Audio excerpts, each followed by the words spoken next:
Yo! What's going on?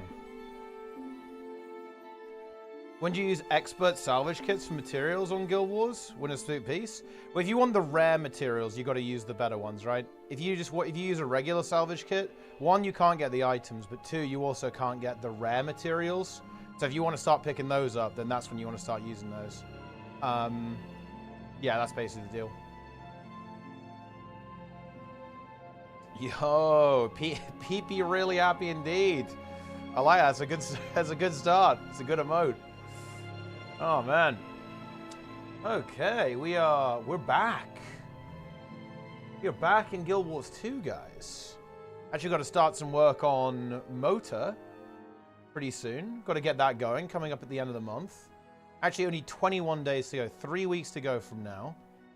So I need to actually start a little bit of promotion. I think it's been a little hectic, you know, a little scuffed. It's a little tricky to find teams, but we've got some ideas. You know, we've got some cooks. I've got some cooks, guys. I absolutely do. We absolutely do. Okay, let's see. What have we got? We have the monthly variety tournament, guys. Very exciting. It's still in Swiss, I think, and there's quite a lot of rounds. 6 rounds you can see here. Now, I have heard one thing, actually, is that there is someone, I have heard there is someone exploiting, which is obviously not great, using some kind of teleport hack to basically make the gas kill everyone. So hopefully if that is the case, ArenaNet do have a dev. We actually do have GM Awakened Golem here, so if there is that Necromancer misbehaving, we should be in business. Shout out to YouTube as well, of course. So let's see what we actually got here. We have Vague 1v9, and Skitto here. So we have a heal Vindicator. Oh well, kind of a weird Vindicator actually. Wait, is it? Yeah, it is Ventari actually. So a little bit of support there with the Salvation trait line. You still, of course, have the protection. You've got the healing, the Condi cleanse, all that kind of good stuff. But it's not really going to work out, as it is in fact going to be carrying my bunny and corrupted cabbage. Securing the victory here with the Harbinger and the support Chrono. Man, support Chrono is that build you really cannot nerf, can you? Like, it doesn't matter how many times they nerf this build, it's still God comp. Or, though, honestly, in 2v2, I think that's actually a little bit less surprising, because the amount of just support it can bring to bear with those mantras and continuously recharging them, and how well it can survive in these scenarios does make it, I think, kind of particularly really, really good. I think the other one is also Tempest. Like, Tempest is also really nice in 2v2s, although I feel like Tempest like really scales well into the 3v3 as well. But even there, Chrono is just so nice. It just has this unlimited level, this unlimited flow of cooldowns that make it really powerful in these brawl-style scenarios. But anyway, of course, we're gonna have a bunch of teams. It's 2v2, so you know all the good players have split off into a variety of different rosters here. Can you explain 1,000 Dragon's Urns? So here's the deal with 1k Dragon's Urns. We have Demolish and Zintrex pumping here, of course Z Squadron. It's actually not Demolish, it's Zamolish, actually. Zintrex here as well. Playing Firebrand, that's of course the other support that's popped up.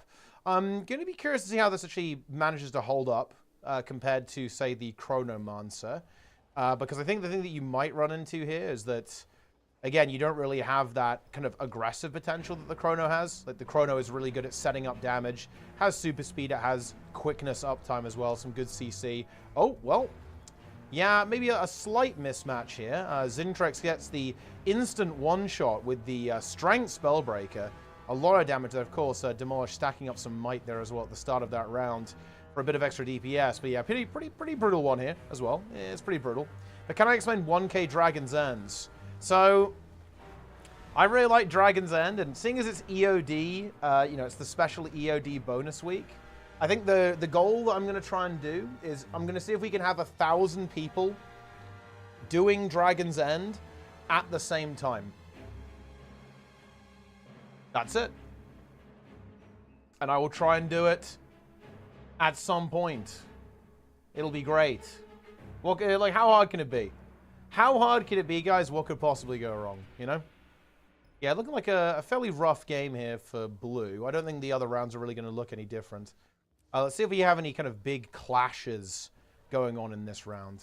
We have the floor game there as well. Could be interesting to look at. Of course, we do actually have... Oh, actually, I think this one's pretty interesting. This is Oki versus Glint. Let's see what we actually have. We have Goku and Glint, which I believe... I've been told this is Az's, but honestly, who the fuck knows? Oki and Cookie Queen over here on the red team on the Catalyst. Catalyst's a very powerful build. Definitely expect to see this one pop up a fair bit, actually. Really good in the 2v2. I think one of the more recent 2v2 ones was actually won by a double Catalyst setup. Just has like massive CC and a lot of damage actually, and of course it has very good self-sustain as well, good mobility, good kiting potential. Can even, has a lot of support too. You run that dagger. That dagger offhand has a lot of group support. You'd be surprised actually how much it can bring to the table. And of course you have all the usual Catalyst stuff, right? All the auras, right? All the boons, the blast finishes, the gaming, all that kind of good stuff. Yeah, it's not copium, guys. But on the blue team, we of course basically have worms. We have French worms, guys. We have Glint on the Renegade, in fact. That is the French special right there. Retribution, Invocation, and Renegade. Demolish, Amulet, Rune of the Dolyak, and it's going to be Spear and Sword Shield. Very similar to the Herald setup in terms of the weapons being chosen. And this is like the Goku special. He is going with the Core Warrior here. Very interesting setup here. Now, the thing is about tactics, this is a very interesting trait line, actually. And you actually do see tactics pop up a fair bit in the team games, because it has this really interesting support component to it, like with martial cadence, and, well, just soldier's focus in general, really. It actually applies a lot of boons and has some very powerful support potential, like double condition removal there. And bear in mind, guys, every time you swap weapons, you get soldier's focus back, and you've got discipline, right? So that's very, very frequently. So this actually provides a lot of support, and it still has damage, as you can see here. It's connecting some DPS here, while also having some really good support abilities. Banner of Tactics being picked up there. No banner, because you do kind of want the adrenaline generation, I think, on the Core Warrior, which is, honestly, that feels incredibly bad if you think about it, but that's just the way it is, guys. That really just is the way it is. Be a very tanky build as well, this Core Warrior. Of course, it has defense too, because you're not running a Spellbreaker or a Berserker, right? So you can very easily package in that third trait line. So very, very tanky, very resistant to conditions, and is, just kind of cranking some DPS and supporting that Renegade. And the Renegade, Renegade is one of those builds that, look, I'm gonna say it, like when Renegade is strong, guys, it really isn't good. It really, it does not feel good, guys. Okay. You plop down these horrible, disgusting AoEs, covers the entire node. I feel like it's one of the more obnoxious builds to play against. Like, it's always been this way. Just the way it's designed. I actually feel like in some ways the rework made it worse, by the way. Because instead of, being able to, pulsing AoEs, now the abilities are very front-loaded, and then they have this kind of pulsing component to them as well. It does not feel good, guys. It does not feel good. And you know what? You can't even kill the spirits anymore, right? You just have to... You have to just, like, run away in fear. It was actually one of the really strong things about playing Sagebrand, because I used to play this Firebrand build called Sagebrand. And a really big strength of it was actually, because Renegade was meta at the time, and a really big part about it was that it could kill the spirits, right? It would destroy Renegade spirits incredibly quickly because of Permeating Wrath. So when a Renegade would kind of, try to mess with you, you could AoE CC the Renegade spirits and just get rid of them very, very quickly. So it was a really big perk of the build, having this kind of AoE burst to kind of deal with that. This is looking pretty one-sided, though, actually. And I do think that... Oh, actually, we have a switch up here, actually. Okay, hold on. I actually like that, going with the Harbinger and the Chrono. switching it up a little bit, so a fair bit more sustain, I think. I think a more sensible, more sensible combination, a lot more sustain to actually fight into this. And of course, Harbinger, it is actually a pick that you do see pop up in these 2v2s. I think I already saw it on another team as well. Also alongside a Chrono Monster, I believe. Harb does a lot of damage, has a lot of sustained damage. And it's also surprisingly tanky as well. You know, when you have blood magic on this build, it's a bit of a monster, to be honest. It really is. And you've got all the damage from spear, sword. You know, big spikes too, right? Like, that's kind of what you want in these 2v2 situations. Like, you do want the ability to kind of set up a combo. Like, because of the way everything is right now, the health, but this is what happens, guys. Allow me to show you what happens with my hands. Okay, the health bars go woo, woo. Everything is very, very tanky in the current meta. Has a billion self-healing, a billion dodges, a squillion mobility. So to generate kills, you kind of need these big power spike moments. It almost feels a little bit like a MOBA in a way. Although I don't think MOBAs really play out that way. It's almost like the role play of a MOBA, right? Like, you kind of need your ultimate abilities. Like, you don't really see people get ground down by pressure anymore in the current metagame because passive sustain is so high. It's very much about kind of creating these super powerful moments and connecting your damage. Although, ooh, yeah, that's not going to be happening for the red team, though, as the Renegade is able just to keep up that pressure, funnily enough, and get that kill, landing some very big connections, some big Soul Cleave Summit damage. Insane DPS. And that's going to be that. It's going to be 3-0. And that is the way it is. How do you feel about the world versus world state? I find it boring. It's too spammy. I don't particularly like the combat for world versus world or PvE right now, to be honest. I'm not into it, guys. I actually don't hate it in PvP, if I'm going to be real. I think it's not the best, but it's definitely not the worst. We actually have a very exciting match here. We have Sakai, the thickest man alive, here on the Scrapper, alongside this Chronomancer here, going up against Krog and Hollow. Hollow, of course, big engineer player, playing Hollow this time, funnily enough, not the core engie. And so far, actually, I mean, man, Hollow is one of those builds. It feels so vulnerable to me. Yeah, and that's well, we see that, you know, happen in real time. Again, I think the Scrapper just having that additional durability, kind of bullying the Holosmith there a little bit. Would have been interesting to see those other games. But yeah, red team is going to come out on top here at the end of the day. It's cool to see the Holosmith, but it's just one of those builds. It really, really struggles to survive. It really does. It's a very vulnerable build. It has the damage output, but the sustainability really isn't there.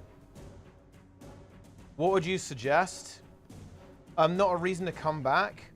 To be honest, what a lot of the endgame scenes need, in my opinion, this applies to every single scene. PvP, PvE, and world versus world.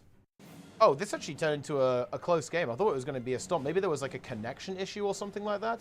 I'll talk about what I would do. Well, what needs to happen after this match. I didn't realize it was going to be a close game. It's a 2-2 right now. Yeah, maybe some kind of disconnection happened in that first round that turned it into such a storm. I don't know. Either way, we're actually running a double DPS setup here. It's going to be demolished on the Hollow. He's abandoned the Firebrand.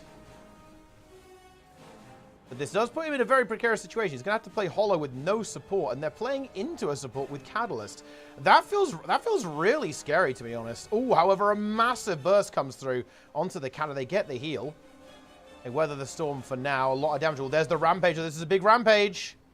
Some good kiting here. There's the Obsidian Flesh. Is there any healing from the Chrono coming up any moment soon? There is not, actually, and red team is going to get away with this with their damage output. But yeah, so here's the thing. Like, the problem with the endgame scenes in Guild Wars 2 is that there aren't any new veterans in these scenes, right? And what's happening is that a lot of the kind of veteran players in all of these scenes, they've become a bit apathetic, right? You know, they play the game for like 10 years, right? You know, they've got 10,000 hours in the game. And, you know, you lose a bit of energy, right? You need new, fresh people to kind of carry the torch for the community in these games, right? Like, that is what you need. And I think that is exactly what Guild Wars 2 doesn't have right now. And many of the players who are that are kind of falling off. They're essentially moving away and going to other games. and they're not being replaced, right? Like they, and this is, you know, this is a really major issue. Like the kind of backbone of these communities, they are not being replaced. There aren't new veterans in the game, and I think that's a really big issue. It's a really, really big problem. I don't know exactly how to change that.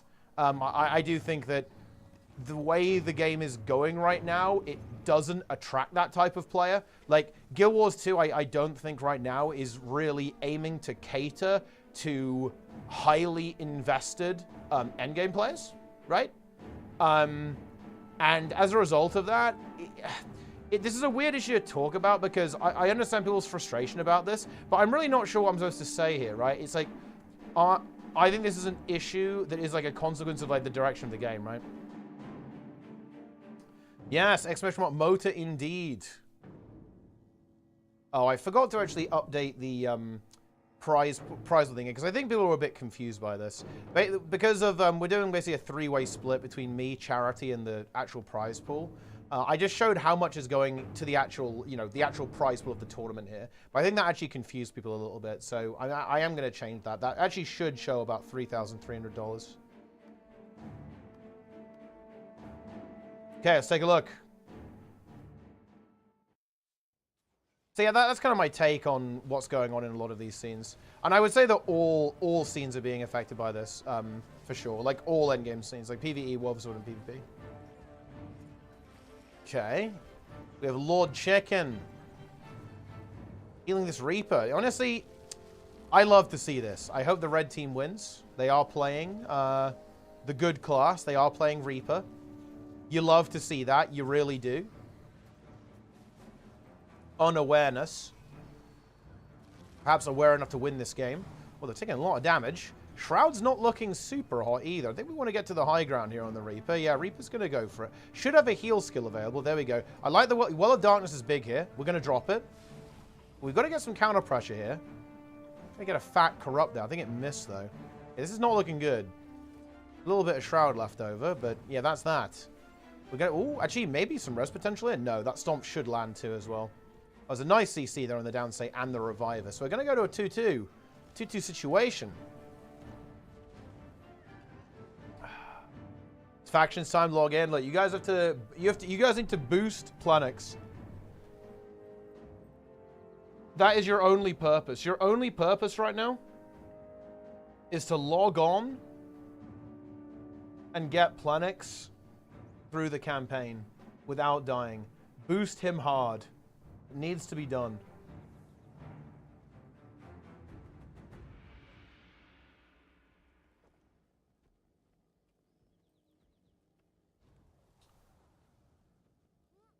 Okay. We actually have an ace match here. I hate to say it. Look, I'll make a little confession, guys. I'm not a big fan of the Reaper here. I do like Reaper, but I think it's just not... It doesn't really have the sustain to really work here, to be honest. I think if it ever falls behind, it's like very hard to kind of catch up again. Like if they go really aggressive like this, then it is big. So like right now, this feels really good for the Reaper because the Reaper's like piling on the pressure. But if the blue team is able to stabilize here and the Reaper ever falls behind, I think it's basically over. However, I think we could see a kill here potentially. Just get a little bit juked there. We have the Shroud available. Will it be popped? Oh, the stun lands. That was a nice stun there. We've got the knock follow-up. Doesn't quite land. Goes for the Shroud. Fear available. Is that going to land? Surely the stun lands. Surely something lands. Yeah, that Warrior does get away. And this is where things, I think, get a little bit spooky for the red team. Because, yeah, all of a sudden, you know, the Reaper's kind of out of juice. So is the Chrono. The Chrono really went for that. And, yeah, there's the battle sound. That's going to be the end of the game. Yeah, the Reaper just not quite able to connect. And that's the thing about Reaper 2. It is one of the slower specs, right? Like, it's kind of okay in Conquest where you know, you've got a point you can force people off the node, right? So you can win the objective even if you aren't able to get the kill. But Reaper's kill potential is actually a little limited here. It's quite slow. And there's a lot of pretty good mobility from a lot of the classes that we are going to be seeing popping up here. So that's going to be a 3-2 victory in favor of blue. Boom. I think, is that the end of the round? Looks like that may well be the end of the round. Do we have any spicy games coming up? Let's see what we got. Draza versus Sakaya. Zintrix versus Glint. Pretty interesting. Let's see who's playing. What this setup here. All right. Okay, we have truly humble under God, the Mirage. It's another Reaper. Reaper Gamer is now here. Yeah. This is an interesting one, to be honest. I'm not the biggest fan of the Mirage. I think, again, it's pretty damn squishy. We'll have the Chrono to support here, of course. But, you know, I almost feel like these teams almost have, like, the same kind of scenario here. I think I'm a little bit worried for the Mirage here, because with support, I think the Reaper can actually fairly affect... Wait, is this power? Oh, boy. Okay. Never mind. I take it back. Power Reaper. I saw the Lich. I was like, wait, surely it's not a Power Reaper here, guys. But... it is, in fact, a Power Reaper. Yeah. Look. I feel like this is the biggest Copium build in existence. Like, you will do damage, but you will die instantly. Although, hold on. There's a juicy Axe 2 there. We have the Lich form. Minions can get summoned there as well. And if these auto attacks land, like, it's not going to be fun for that Mirage, right? It really, really is not. However, oh, it's squishy. Nice worm port there. I like that. Actually get some big staff hits there as well. Poison ticking away. That's going to be the confirmed kill. Is that Resible? That's the question. It's not looking like it, actually. There's the stomp there. And that's going to be the first game there. I think some really good positioning there. Really good movement here from the Reaper. Able to kite that out. And, you know, funnily enough, I do think that the Mirage is going to struggle a little bit into the Reaper. Funnily enough. It's just going to get bullied a bit. I'm not sure if the Mirage is going to be capable of generating a kill onto this Reaper. I actually think if this was a Condi Reaper, it's really hard for the Mirage, because then they just get, you know, spam with weakness and cripple and chill and all that kind of stuff. Power Reaper, I think, you know, this build, it's got 19k HP, light armor, like no defensives whatsoever. That's rough. You know, that does not feel good. But you know, it's definitely killable. Oh, it's actually gonna be a Condi Mirage. Yeah, this is an interesting tech choice here. Because, of course, now the Power Reaper is going to have a much harder time actually generating this kill. And Condi Mirage can do a lot of damage, too. If you connect these big bursts, it's not going to be fun. Yeah, this might feel very, very bad for the red team here. But let's see what we got. I think the problem is... well, I mean, if it goes to timer, I feel like it's actually pretty okay for red. But, oh, boy, this is really, really painful. That Reaper is just not getting any health. Shroud is going to be completely drained after this. Wants to go for a big kite. I like that, but yeah, that's a tough one. Oh, actually, wait, did we go back to Power Mirage? Actually, we did, yeah. I was wondering, like, where are the Condis? But there weren't any Condis. There were no Condis, guys. It was a last-minute swap. It was a bait. But honestly, this is a good way to play it as well, actually, with the Power Mirage. Play aggressive, right? Because if you let the... you know, this is one of these interesting things, actually. Like... if the longer this goes on, like, the worse it's going to get. Like, the win condition for red is basically don't die. Right? If they don't die and stabilize, blue probably slowly loses. But if this Power Reaper just goes big and plays super aggressive, then it's all good. One of the Chrono's Condi. Oh, yeah, this guy's Condi, actually. This is a Condi Chrono. It's not even really a support Chrono either, actually.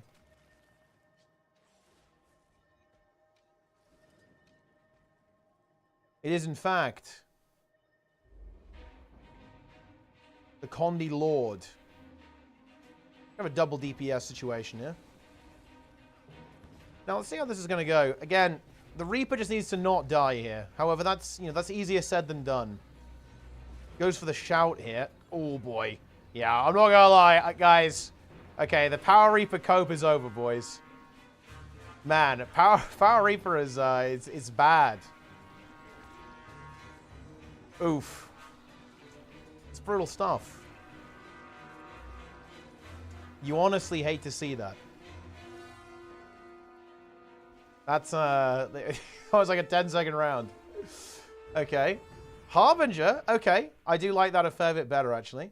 Demolish Ram that's going to have that toughness, bit of tankiness on there. And honestly, this could, even be, I think Reaper is going to struggle with sustain. The Harbinger is going to have a lot more sustain.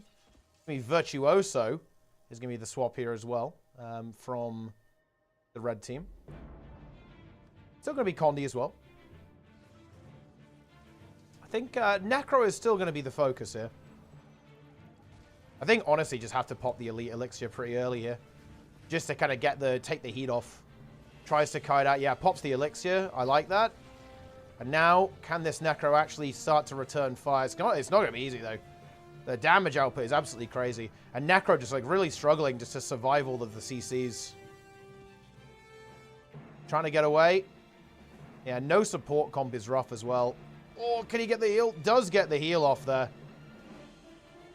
But the thing is, that Mirage is looking really healthy. Health bars on red, not looking good at all. Pop Spectral Armor, but it's not enough to live. And yeah, you can see the value of that Chrono. Support Chrono here, just like keeping that Mirage alive. Although, hold on. We actually do have a counter kill, but the issue is that I don't think that's really resable. The revive is quicker for blue, of course. Yeah, the HP just a little bit too low on red, so not really going to cut it, I'm afraid. That's just the way it is.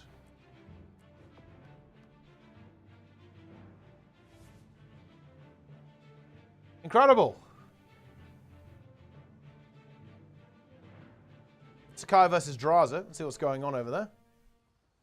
But you have a 2-1 situation here. So a close matchup. We have, of course, Misha, the Master of Disaster here. And we have Draza going to be playing the Kata. Again, no surprises here, honestly. And we actually have the Scrapper and the Chrono. Look at that. That's kind of exciting to see. Of course, the Scrapper. Look at all those gyros, guys. We're playing some PvE over here. Goodness me. I think you'll find this build's going to be pretty damn tanky as well. Yeah, Relic of the Chrono Monster as well. So you've got that quickness uptime to really connect those mortar hits. And of course, short bow damage is actually pretty fat. It really is. It sounds weird, guys, but like it got buffed a lot in PvP over time. Short bow absolutely cranks if it lands. And these gyros also spinning around there. All blue Chrono very, very low, though. A little bit low on cooldowns. Has a mantra available. That lightning rod damage, pretty brutal. Well, it's not. Yeah, is it like? Yeah, it is lightning rod, yeah.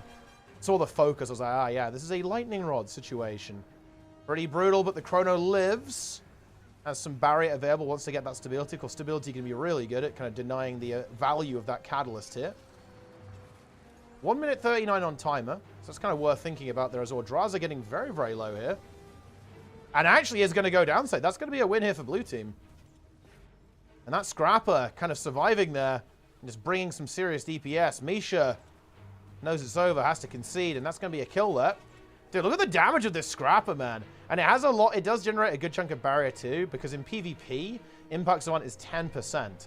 So 10% of your damage is going to get converted into barrier too. So a tanky DPS, especially if you're capable of hitting 2 people at the same time. And then with that quickness, right, these gyros spinning around all over the place, we're going to be having some serious DPS.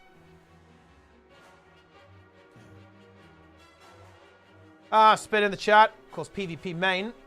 Untamed main. Love to see it. Okay, it's coming down to best of 1 here. Oh yeah, Relic of the Claw for that massive damage there. Because, of course, every time you get a CC, you're going to get that Lightning Rod proc. And then Relic of the Claw is going to give you a 7% DPS increase. Super nifty there. Yeah, Armor of Earth in play here. Actually has like a lot of synergy with the Chrono, because the Chrono applies a bunch of different boons. And then this is going to give you Giga Barrier, right? Like barrier per boon when you slam that down. A short cooldown as well. Very powerful. Like 10 stacks of stability is incredibly strong. And of course a stun break there as well. But look at the relentless aggression coming through there. Scrap having to kite away. And, the super speed here, it really is worth noting. I feel like it's pretty nice on this map as well. There's a lot of kind of smooth pathing, I feel like, that you can do with super speed here. You can see Sakai just running around in circles here and just really abusing that super speed to keep moving around. Of course, the Elementalist does have super speed as well. Or actually, not so much of that. It doesn't have one with has the extra Frosty instead. But a little bit of super speed from the Chrono, of course.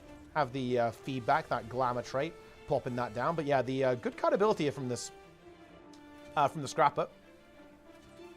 And let's see how it goes. So far, both teams kind of just trading away. Seeing if anyone's going to make a mistake. And actually, so far, like that Scrapper, like just that brutal combo of that gyro, it's just too much. The Kata can't live it. And look at the... Dude, these mortar autos. What is this? Guys, what is going on here? Mota auto attack is 3.2k. When did that happen, guys? What the hell is that?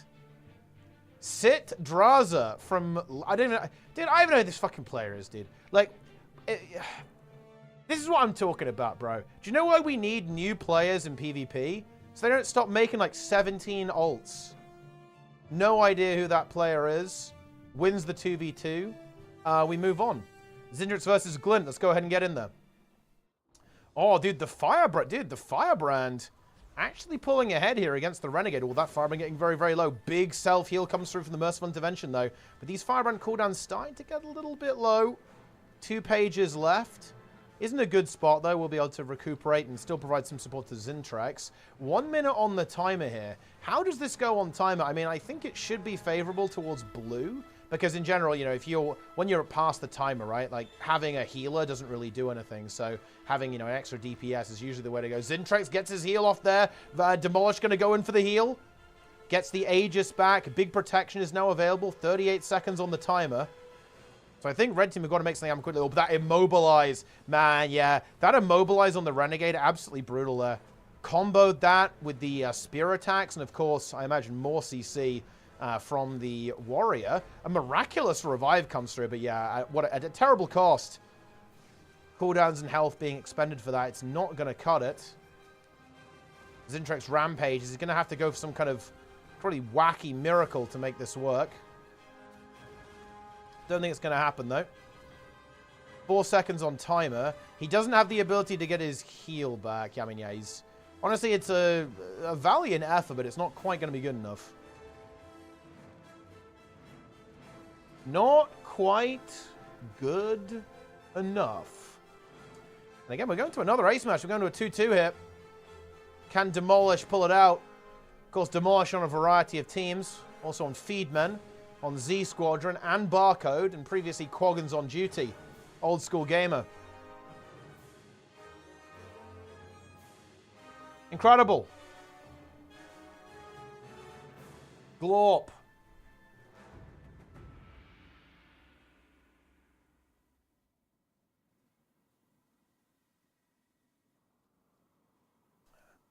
Insane.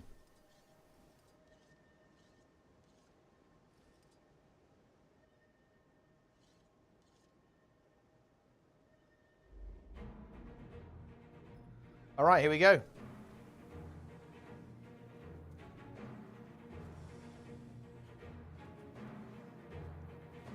All comes down to this.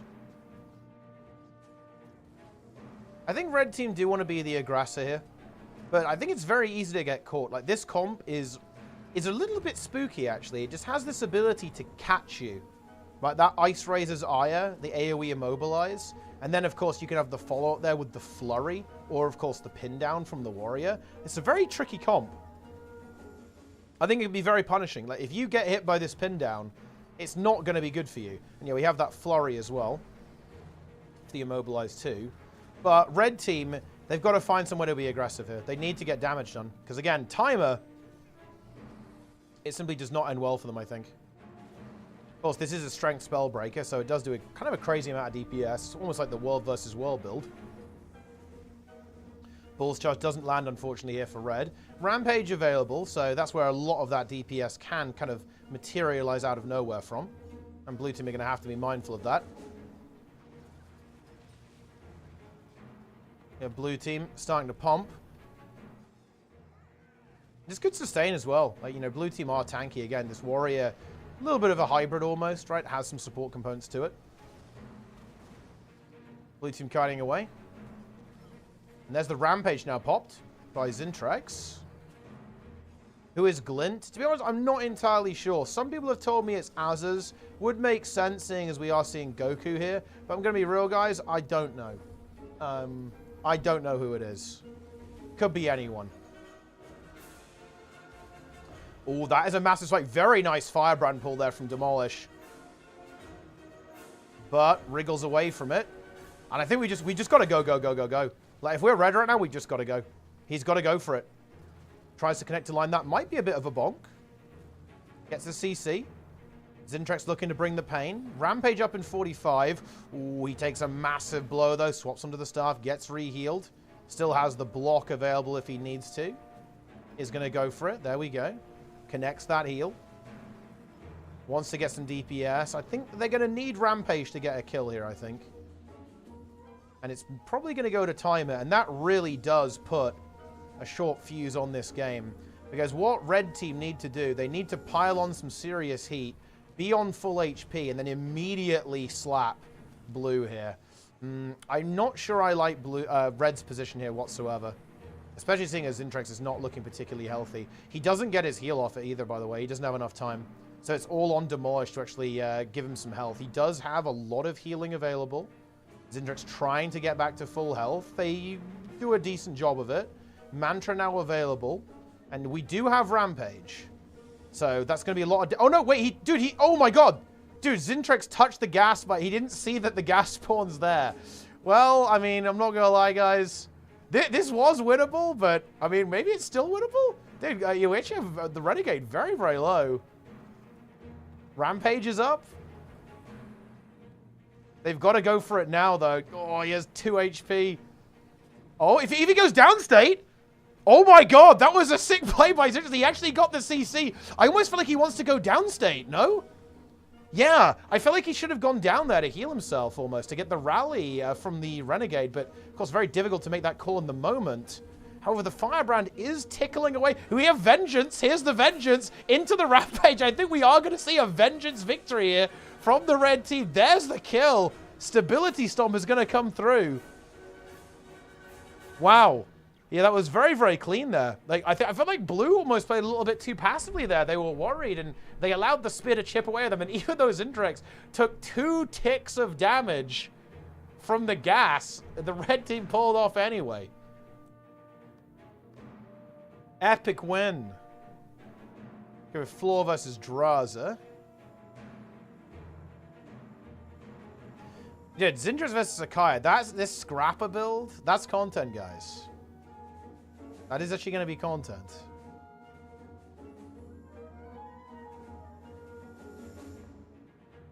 Incredible. Who's Floor? I actually have no idea who Floor's playing with. Let's see who Floor's playing. Let's take a look. Let's take a look.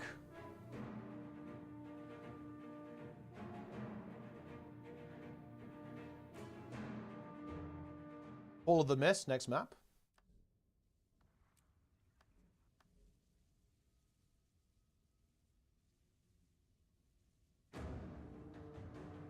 This team actually did pretty damn well. And this is also a fairly popular comp. Chrono Catalyst. Seen a bunch of teams playing this right now. See how the Renegade Warrior handles it. This is the best or the worst map. I think this map is a bit scuffed, to be honest. Although, I don't know, I think all the maps have their strengths and weaknesses. I think it very much depends on what classes are good. Like, you know, if you play Necro, you love this map. Like, Condi Reaper on this map, very nice. Actually, the Warrior really struggling here. The red team just struggling to kind of punch through the defenses. I think the projectile reflection here, really painful for the red team. And there's a lot of that, right? We've got, of course, the Chrono. Well, the Chrono doesn't have feedback right now, but it does have distortion. And the magnetic aura coming through from the cat, I think quite annoying. Tornado now coming through. The red team have survived pretty well. You know, dude, I'm going to say it. Tornado is a bait ability, man. It is such a bait ability. Like, whenever Ellies press it, they think, oh, I'm invulnerable, I'm immune, no one can get me. And then you just unload onto them and just kill them. I feel that's kind of what happened to this Cata there. They just ate, like, half their health bar, because they were like, oh, yeah, I'm in Tornado. But, yeah, the Warrior just unloaded Giga Condis and just pressured them quite a bit. But the sustain is actually really good here. You can see the Chrono putting in the work, guys. Doing what needs to be done.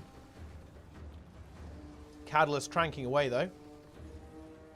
And you can see, look, you know, I think that looking at this 2v2 is it's a really interesting insight because like if you're not keeping up with the PvP meta, or if you play a little bit of ranked, like when you hear people complain about wow everything is so tanky these days, that might sound insane because of how much damage there is, but you can really see it, guys. Look how much self-healing these builds have. And of course, you know, not all of these are going to be one-to-one with what you might play in Conquest, but they're very similar, right? Like, you know, these Dagger Catalyst builds, they are in Conquest, right? Like the support Chrono build, it's in Conquest. The amount of sustain that a lot of meta builds have these days is absolutely wild. Very nice CC from that Kata, though.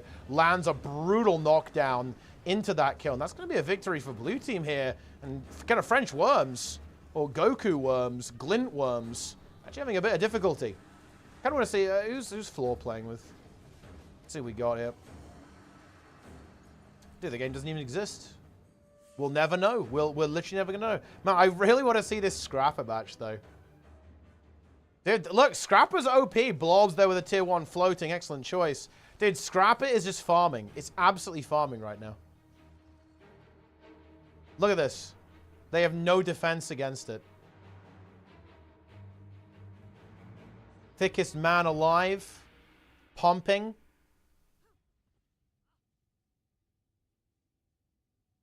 Chrono supporting it. Who is this player, guys? Does anyone know who this player is?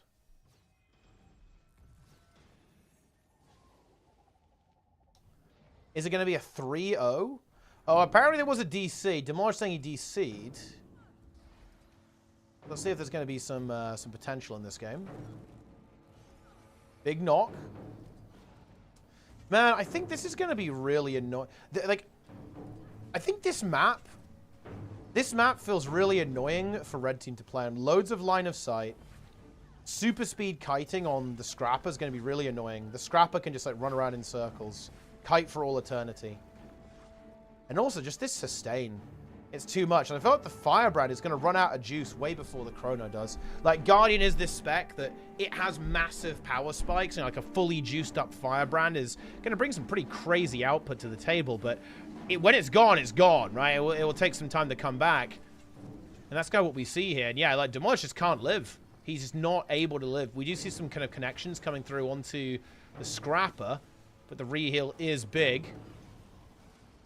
Definitely have to respect that warrior, though. A lot of damage on that. Demolish trying to get some juice back. Regaining a little bit of that. Tries to enable the DPS onto Zintrex. A lot of might output on this build. Of course, Ashes of the Just gives a bunch of might. And of course, going into the tome itself does. And you can also blast the fire field. But blue, looking scary, man. They are looking scary in this tournament. They really are. Look at this DPS output. Chrono taking a bit of heat on blue, but heal mantra's up, so I think we're pretty safe. Precog well down as well. Minute on the timer. It's looking spooky. It's looking very, very spooky here. Blue team starting to push forwards. Looking for that Firebrand kill. No need focus on this build, of course. It's Mantra of Liberation. I think this is a dead Firebrand. Ooh, does manage to get away. That was a good merciful intervention. She kind of blinked, tried to use that to blink away. You can use that while stunned, of course. But Demolish really on the ropes right now. Very low on cooldowns. Doesn't really have much left. No heal skill. I think he is going to fall. Tries to hold on. Oh, gets to the Tone 3. Gets the Aegis, but it's not enough. Dude, Scrapper's OP. Dijin Kiwi. Nice prime. Love to see that. Everyone subscribe now, guys, with tier 1, tier 2, tier 3 sub. On different accounts, so I get the 300 sub thing, so I get a better cut from Twitch. Everyone does that, we're in business. Okay, surely the floor game exists. Alright, who's he playing with? It's Floor and Erazik. Okay, and they're going to be a very interesting approach here, actually. It's the Herald and the Spellbreaker. It's a bit of a weird comp, to be honest. Has damage, but I'm not sure it can really handle the heat in these situations. Herald, of course, also fell out of favor a little bit. It is still playable, of course, but it actually got nerfed this patch. I haven't read those patch notes. I don't know what people are going to do, guys. Like, how are you guys going to live without me reading you patch notes? I'm not sure if you can. I don't think you're going to be able to. You're going to mentally break.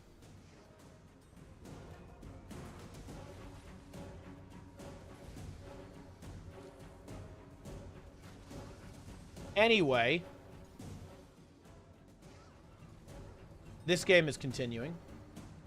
A lot of DPS coming through. Of course, this warrior is also kind of similar to what Goku was running. It's got a bit of a support component to it. In fact, I think it is actually full-on support warrior, isn't it? I thought it was DPS. It is not. We have the shout tray here. And, of course, the brand new... Oh, well, I guess I say brand new, not brown new, but, you know, it's relatively new. Heightened focus. So you get a healing modifier when you use burst skills. You can see it stacks as well. So 2 stacks. Look at that. 7% healing output, guys. Very exciting. 1 minute on timer. I think, you know, what happens if this goes to timer? That's kind of an interesting question, to be honest. We do have the war banner as well, so we have that revive potential, or, of course, the damage potential. The storm potential.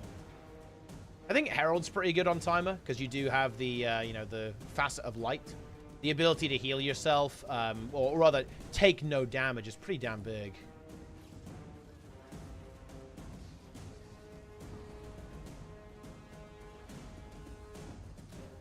Okay.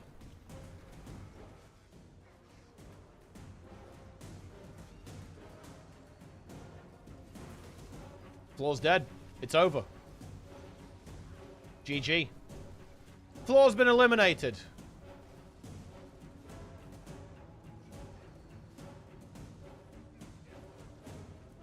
And there it is.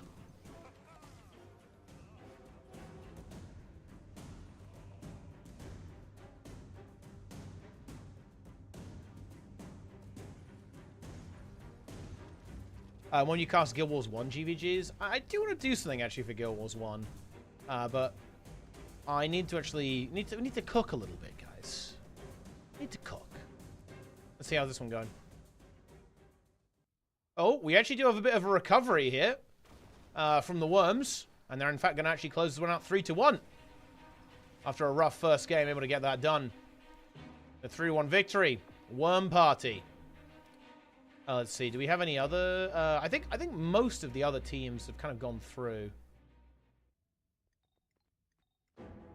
Okay. Yeah, we have these 2 teams as well. Red team popping off here with the Harbinger as well. This is actually an insane DPS comp. We have this Virtuoso and, of course, the Harbinger.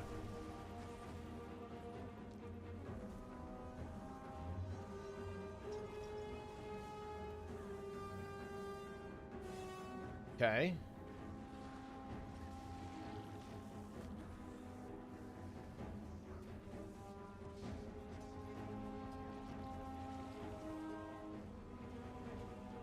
Over very low. Has blink. Oh, it's just, dude, look at this aggression. Actually goes for the, plays for the kill there. That was an insane big balls move. Gets the heal. Doesn't quite get the kill. Catalyst rehealing a little bit. Oh, wants to go for it. Oh, but actually, the Tempest died. Doesn't matter. 3% HP Vert gets away with it. And they're going to take a 3-1 victory, though. It's an epic match. There's like a random game here as well. Oh, actually, it's... Oh, hold on. Hold on.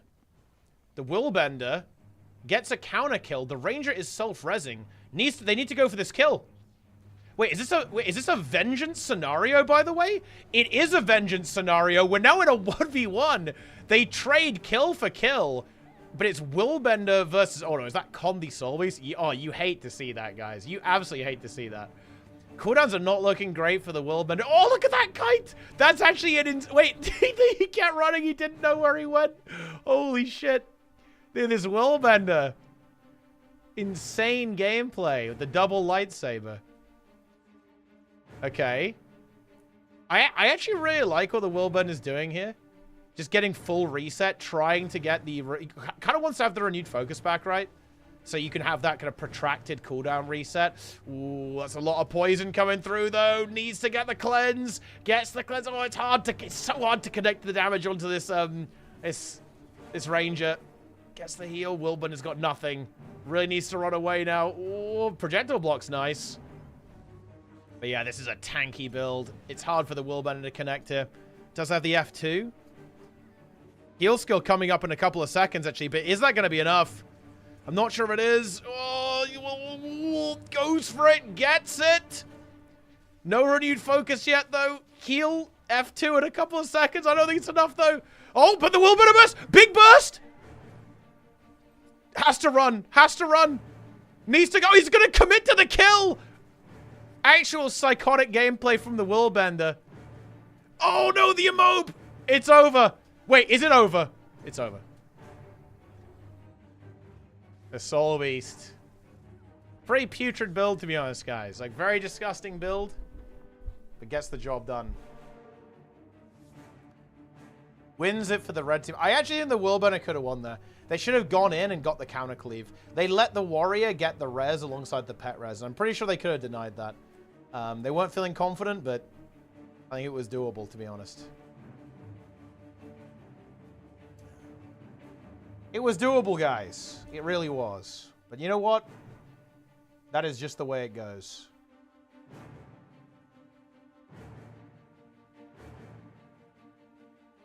Incredible. All right, so it's going to be Oki versus Intrex, Skitto versus Krog, Glint versus Draza. Some of these are actually pretty interesting. So we actually have the Scrapper game here into Unholy Mox. Oki versus Intrex could be interesting. It does mean that, yeah, some of the teams did get eliminated, actually. I think a lot of these matches are actually pretty interesting. Oh, it's going to be on Aura Expand. Interesting. Yeah, so this is the Vague team. Vague 1v9, of course.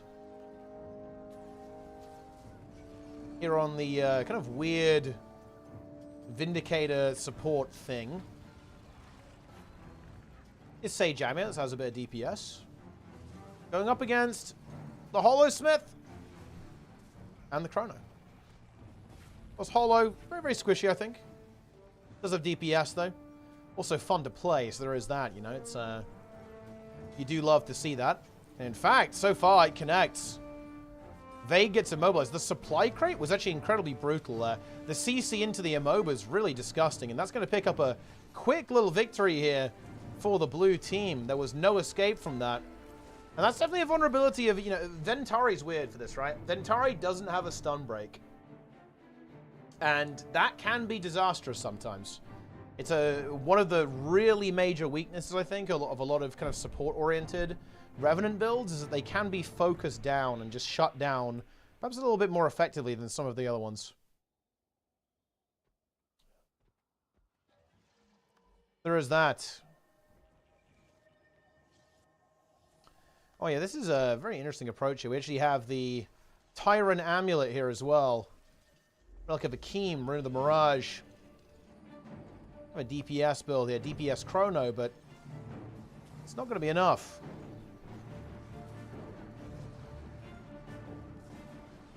Yeah, Hollow free casting. I mean, if a Hollow Smith is free casting on you, it is pretty rough.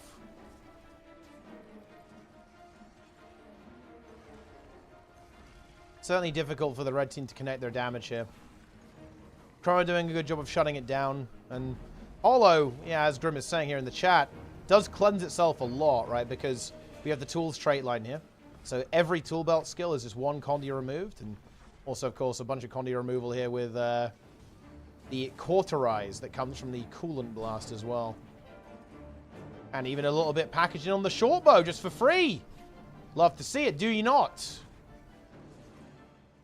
Yeah, this Vindicator is getting bullied here. It's just, you know, it's kind of working, but it's also kind of not working.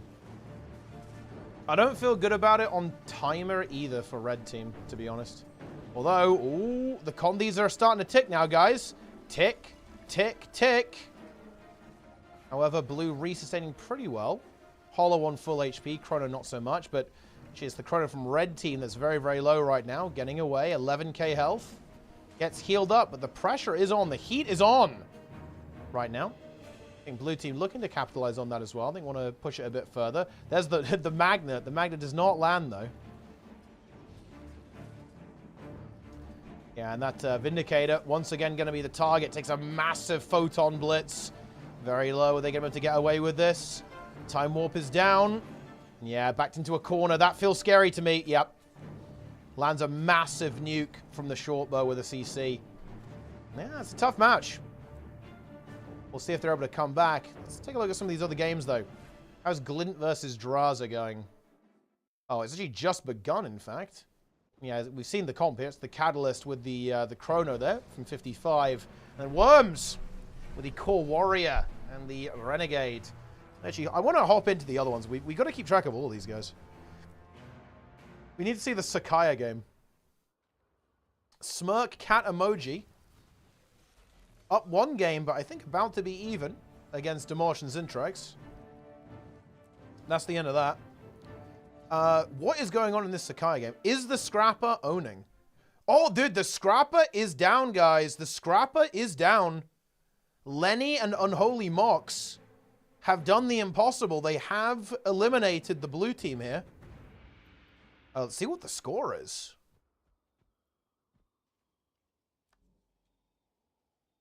What is the score? We're about to see in a couple of seconds. Is it 1-1? Is it 0-1? Oh, it's 2-1 in favor of blue, actually. So it does look like the Scrapper might still be quite resistant. Look, what is that damage?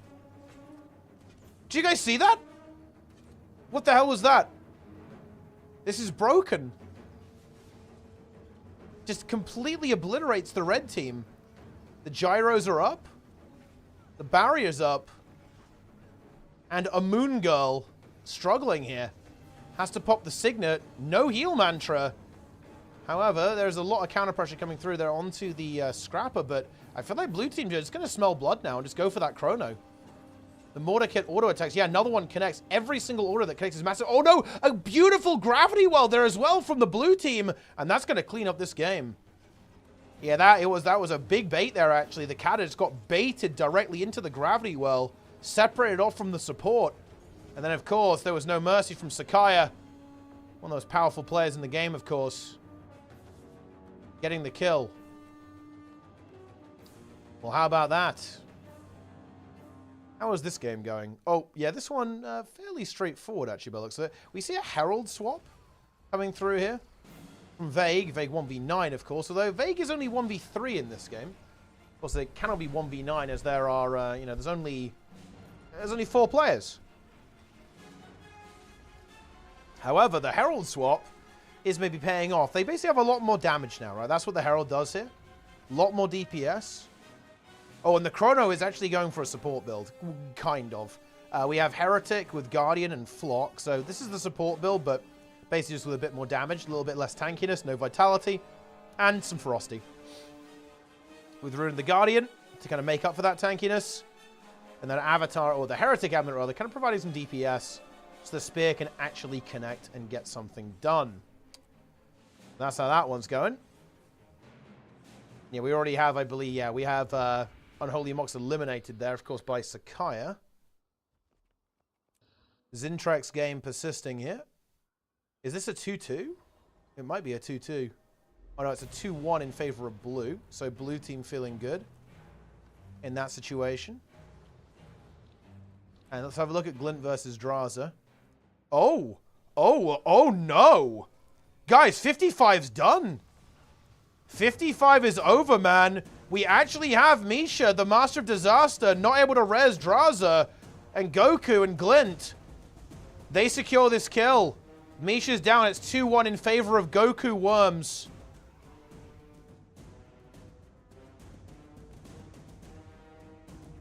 Also, does someone... Wait, can someone confirm to me who Glint is? I want to make some jokes about 55 getting Azza's ban to prevent this situation from happening, but it doesn't really land if this isn't Azza's, guys. That's the problem. Oh, we actually have the relog. Misha going to the Tempest.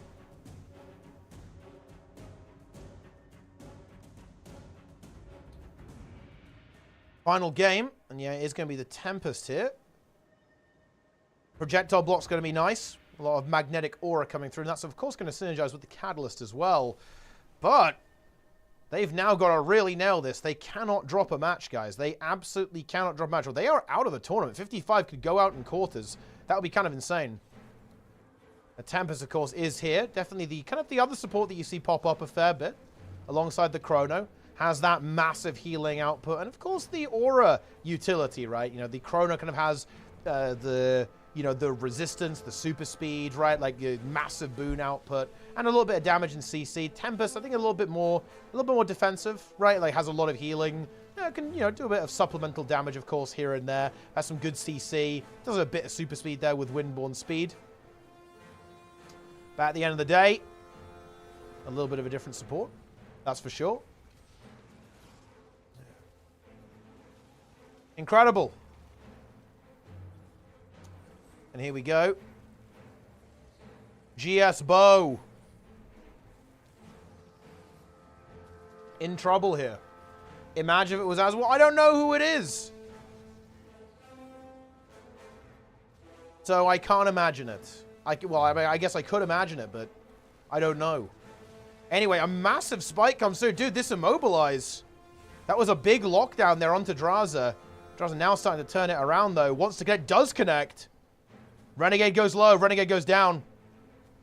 That's not resable. There's no banner, of course. It is the Signet of Rage. And that's going to be one on the board for 55. So they've given themselves a little bit of breathing room. And the Tempest may have been what they needed. That range support, the healing, the Connie Cleanse, the auras. Is that what's necessary? Because, of course, the Condis are a threat here from the red team. Like, even though they are ultimately, they do have a lot of power damage too. The lockdown, right? That lockdown that comes through from the immobilize. Super frustrating to deal with, I think. And Tempest definitely able to help out with that, I think, a little bit. A lot of Connie Cleanse here. Of course, has the Relic of the Trooper, and you have this synergy here between Invigorating Torrents and Cleansing Water. So each shout removes 2 Condis. And, of course, there's plenty of other abilities that apply regeneration as well that will then remove even more conditions. I think do we actually have a build swap? We actually do. It's going to be Berserker. Oh, sorry, it's going to be Core Warrior, but I believe it's a different build. Yeah, we actually have Strength now in play instead of Tactics, if I'm not mistaken. Same approach here, I think, from the Renegade. Let's see, I think a bit more damage. Yeah, we've got maces as well. It's mace, and staff. Staff, obviously very common. Like you do typically see that pop up. It just has this really good defensive utility. Oh no! Oh, Goku just gets nuked, and being split up here is scary. Yeah. Oh boy. 55 out for revenge. Is there revenge? There is not. It's going to be Rampage here instead of that banner. And a disastrous match here. We're going to go to a very quick 2-2. Tempest is here. Tempest carries the game. 2-2. All to play for in that next game. Let's see if we see any further adjustments from these two teams. I think 55 pretty happy with the Tempest. And what they've gone for. We could see some further adaptations, though, from the red team. See what they go for. We are ready. Going to be the same Renegade build here. I think we went back to Tactics. Yeah, back to Tactics. They feel confident they can make this work. Although, ooh, yeah, this is now Shout Heal as well. So I think it is a bit of a different setup. A couple more Shouts in there as well. And Rampage instead of the Signet. Yeah, Might Makes Right, of course, has some really big synergies there with For Great Justice. He's built a super tanky now. I think Vindicator basically... Vindicator. Renegade unchanged for the red team. Okay, and GS Bow cranking away. Let's see if they can actually connect this damage, though. I think the projectile destruction, or, projectile denial is going to be very frustrating, I think, for the red team here. That Tempest is going to be a bit of a roadblock to these, classes. They're both very projectile-oriented. And the Tempest does have ways to frustrate that, of course. So far, red team just not really able to connect their DPS. Rampage, of course, could maybe turn that around. They're kiting back, maybe trying to lure their opponents in. There's the Rampage. They go for it, but yeah, there's weakness up. This is not going to do that much, I think. Renegade not looking too happy either, if I'm being honest here, guys. Just the unrelenting support from Misha, the Master of Disaster, maybe proving to be a little bit too much. This is tough.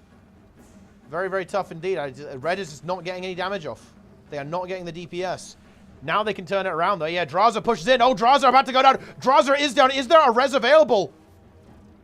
Dude, they took their opportunity. They pounced. 55 is dead. Dude, that went from what? Dude, that went from 0 to 100 real fast. Draza just going slightly too far forwards. Getting caught. GS Bow and Glint unleashing their insane DPS. A massive spear burst connects. Axe Warrior. And that's that, guys. 55 are done. They're dead. They're out. They have been eliminated from the tournament.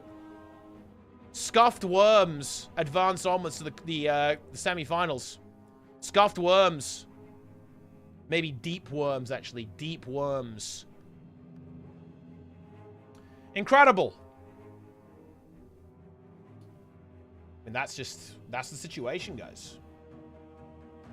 Love it or hate it, that is what's happening. Yeah, Sakai Glint. I mean, these are going to be exciting matches, I think. Will the Scrapper prevail? Like watching Plenix's death again? I mean, let's do that. Let's do that, mice. Let's do that now. Get Plenix to log in, by the way, dude. I need you to boost him.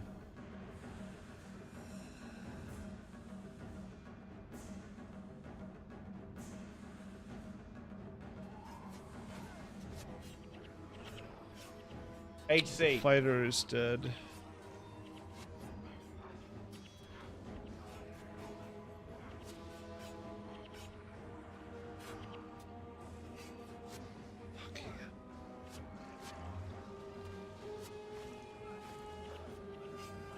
Yep, and there it is. Man, that's tough. Oh, the worm death? I see. Okay. So, the other games are not happening yet. The team hasn't accepted by the looks of it, so let's take a look at this one.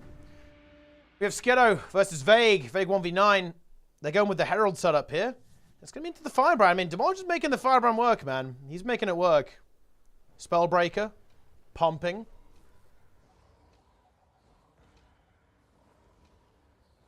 He absolutely has. And here goes Demolish.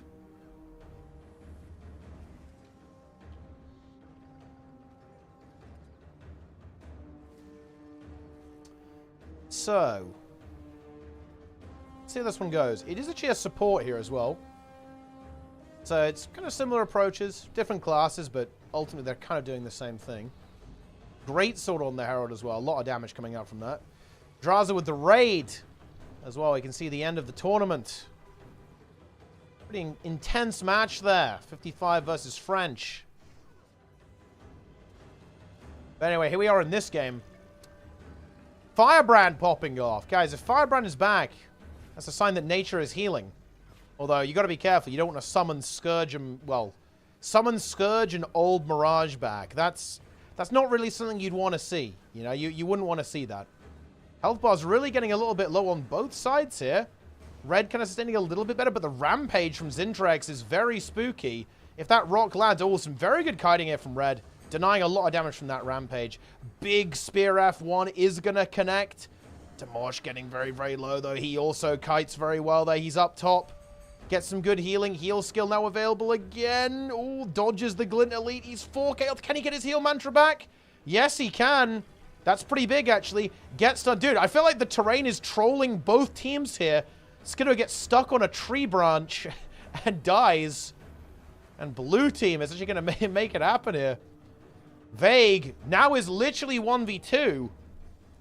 Living up to his name, although not quite, you know. Look, if someone told you that they were 1v9, but in reality they were 1v2, I felt like you would go, okay, you know, you're taking the piss there, mate. Like, 2 is not the same as 9, right? So I think Vague's credibility potentially compromised here. Claims to be 1v9, is only 1v2. Doesn't even win either. Incredible. It is the same. I mean, maybe it is, yeah. Maybe it's the same. Oh, I've got to see this game, though, man. Like, this game is going to be crazy. What is going to happen here? It is on the Azura Arena, which is, I think, a pretty interesting map. You know, the funny thing is that, you know, I would say that the kiting potential on red is pretty big. But, you know, on this map, they can run around in circles a lot. But the Scrapper is going to chase them down, man. The Scrapper is relentless. But we have seen some pretty big burst damage coming out from the red team, of course. And that's basically how they were able to win their previous match. So it's certainly not a done deal. Glint is Az's? I have no idea. I have literally no idea who this player is. Someone told me it was Az's, but I have no idea. And nobody's telling me who it is. So I cannot confirm it. Glint is Glint. I mean, yeah, maybe it's a new player. Brand new player, guys. It's possible. He's playing with, he's very good. He's Az's. Well, yeah, but the thing is, I don't want to spread misinformation, Grim. I don't know who this is.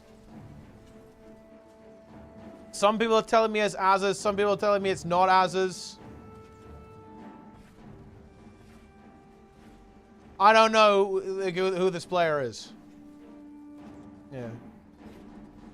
Okay, anyway. Renegade taking a little bit of heat here.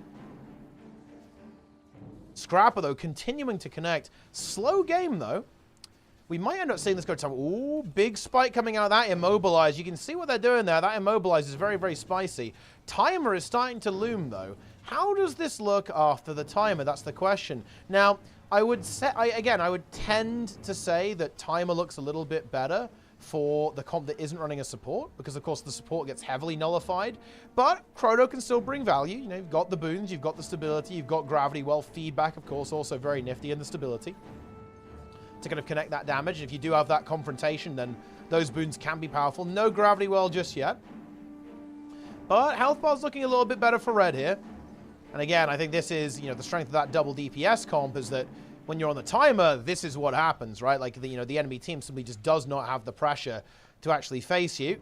And that Scrapper getting so unbelievably low, somehow still alive. Tries to get a couple more attacks, is going to eventually fall over. Ooh, Warrior getting low. Oh, there was some potential for some really wacky stuff to happen there with a Chrono Stomp, but it's not going to come through.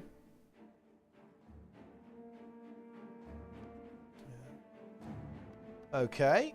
I kind of want to hop over to the other game too, because there's some intense stuff going on in both of these matches. It's Drace. Okay, well there you go then. Ooh. Dude, I mean, look, this Firebrand, man. We could be going to the finals with Firebrand. Demolish. Heals. Zintrax, of course, Z Squadron leader. Warrior main.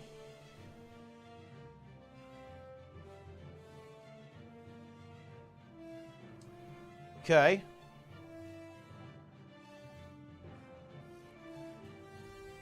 One game to go for the finals for Demolish and Zintrax. This could be a big win for them. They could win the entire thing. The Warrior Firebrand Wombo combo. Final game is now coming up. Can Skitto and Vague 1v9 make a recovery here? Where are all the Necros at? I mean, they're gone. They're deleted.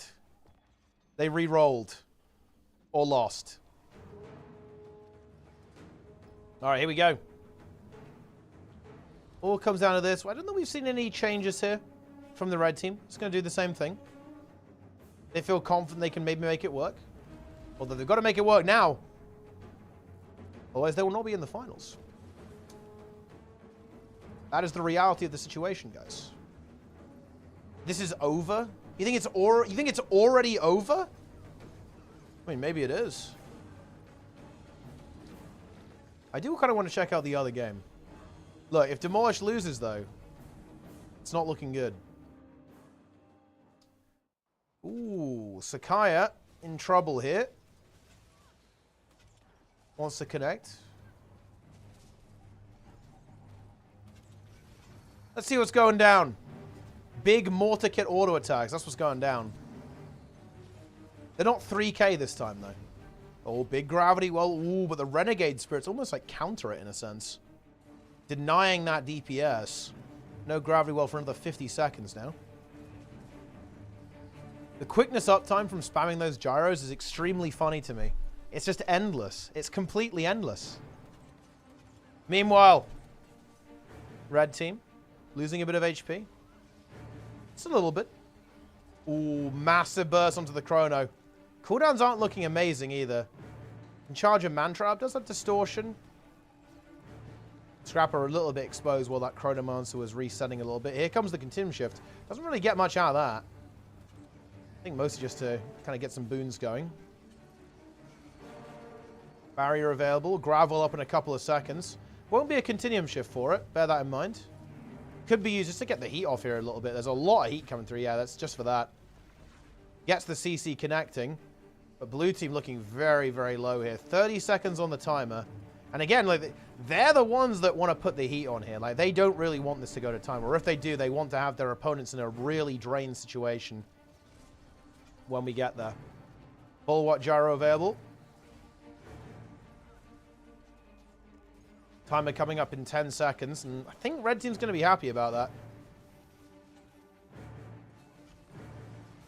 All they've got to do is stay healthy and try to get just a little bit of pressure on their opponents. Oh, and they're going to find that, I think.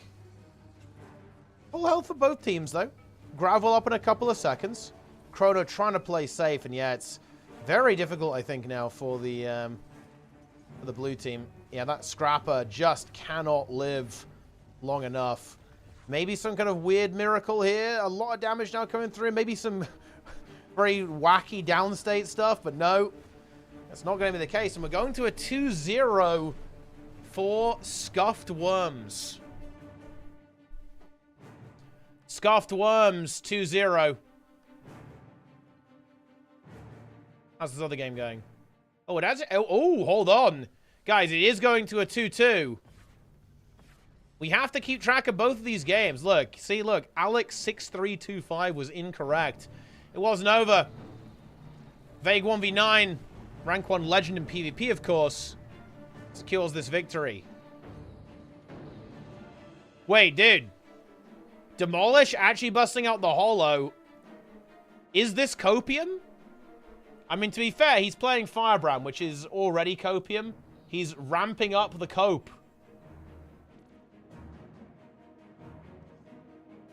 Zealith 1v9. Finals full French?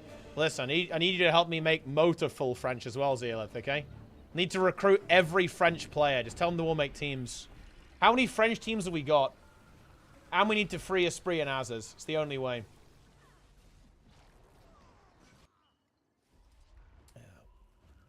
Incredible.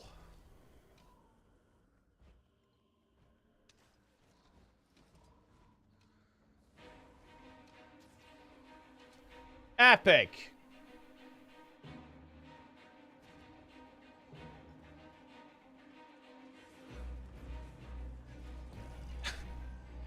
Okay, it all comes down to this. The holo swap, I mean, I like it. It's hype. That's content, is what that is, my friends. Can it live long enough to actually connect? That's the question. Skinny Engineer. Oh, he's going to get spiked. Oh, gets the stun break, though. Evades the gravity well. Has the heal, but no, he's got no health left to heal. Oh, no. Oh, he's dead. He's dead. Is there a banner? No, there's no banner. Well... we didn't really see the last games, but I'm not sure if that was really the play.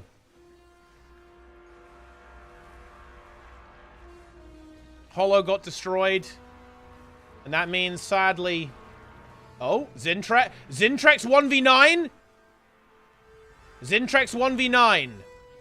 Can he do it? No, he can't. Boom.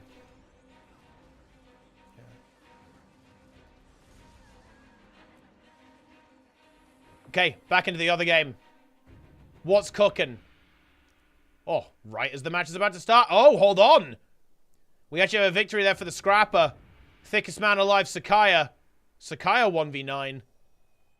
Is able to destroy the French. I believe we do have one French team in finals. Are we going to see two French teams in finals, guys? Is it going to be French on French? Or will we actually see the blue team prevail? Achieve victory, if you will.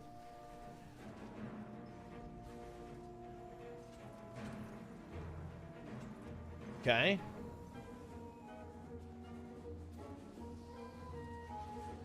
Oh, Scrapper taking some heat already. The question is, oh, the Gravwell. Big damage onto the Renegade. Do we have a follow-up from the Scrapper onto that? Not really. Blind Fill going down. Chrono kind of got eaten for breakfast here a little bit. Mantra of Recovery enabled. Big healing. Needs to be a little careful, though. Gets a little bit isolated there. He has to pop everything again. Not even back at full HP. The Scrapper, though, just playing incredibly aggressive. They're just going to commit. They're just going to go for it. They're going for the kill. They don't find it, but the Chrono does get their health back, so we're okay. Scrapper, hungry for blood. Massive cleave coming through. Actually, so far, blue team looking good, in my opinion. They've kind of found their rhythm against this team, found their way how to play with it. Gravity Well lands. Oh, the Warrior just slips out of it barely. Gyro's coming back up in a couple of moments. Again, there's not a lot of downtime on this Scrapper build. The damage is kind of endless, really. It's all a case of, like, finding the windows and kind of, you know, maintaining contact with the opponent. Both red players, pretty slippery, of course.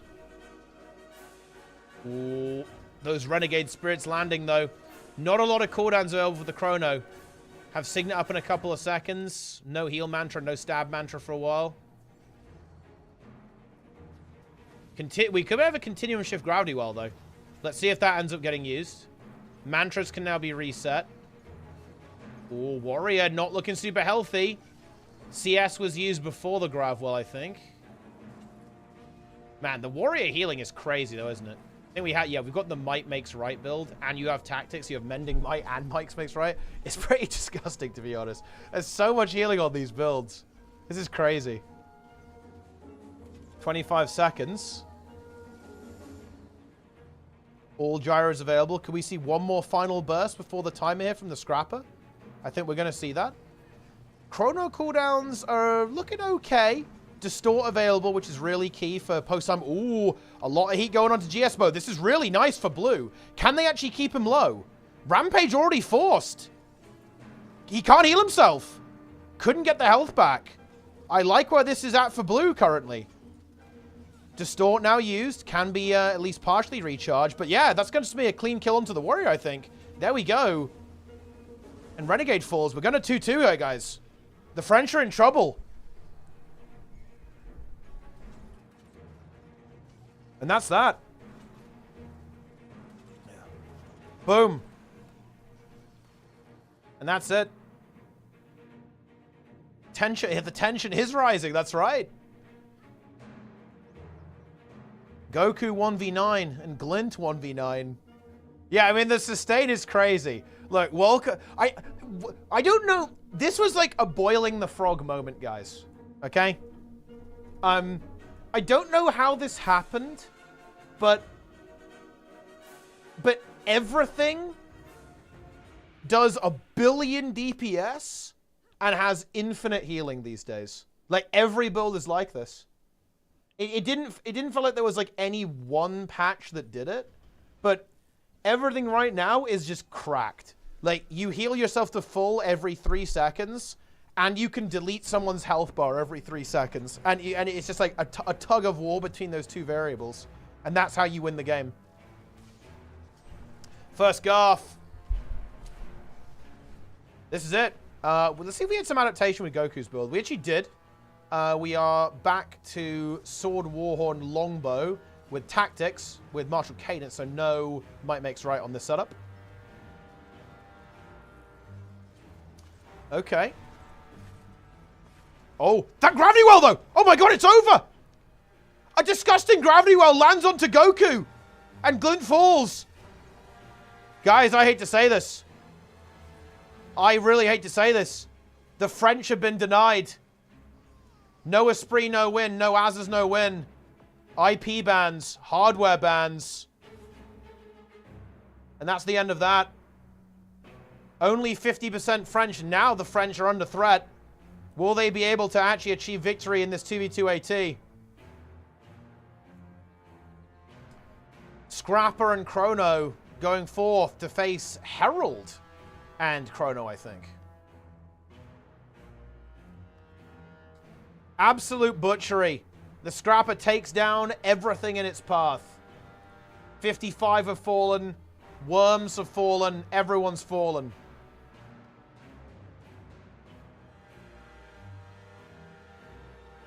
Insane. Engineer is OP.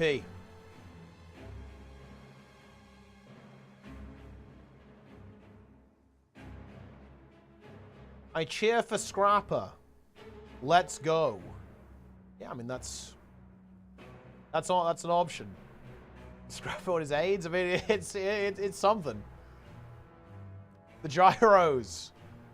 I saw those mortar kit crits. I was like, when does mortar kit do 3.2k damage with every single hit? That's pretty wacky stuff. It's pretty goofy even. I would say goofy. I would lean that way.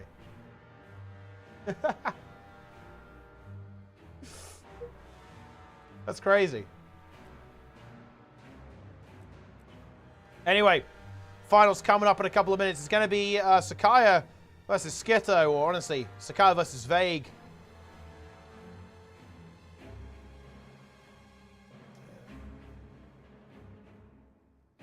He crits up to 4k with the mortal. I mean, look, it does happen. It does happen.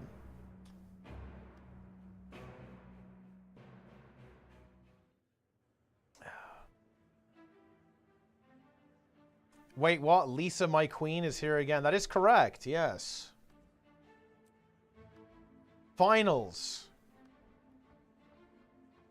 All right, we're up. Hall of the Mists. Ah, okay.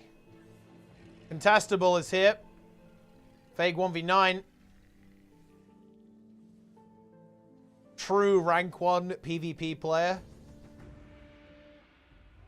Skitto on support Chrono here. So it's kind of a similar thing, right? We have the supports on both sides here.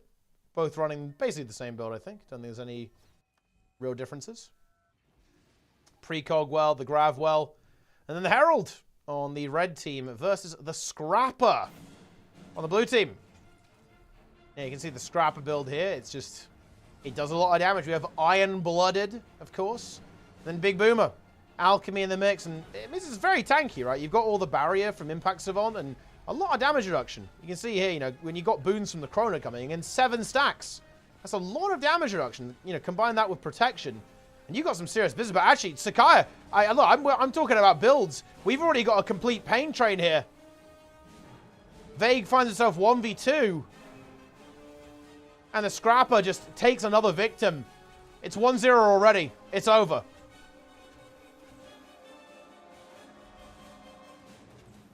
Incredible.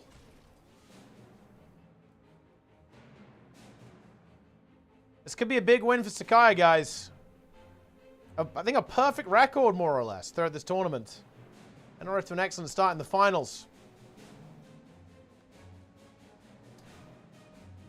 Here's the Chrono build.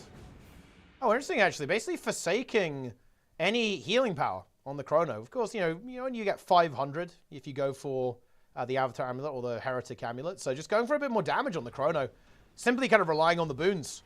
Right, it's all about the boons. A little bit of healing, base healing, of course, on the Shatters and, of course, on the Rifle. They're still, you know, they're not bad, right? You still got a decent chunk of base healing there. Combined with the Mantras, you got the, you know, Relic of Rivers in there as well.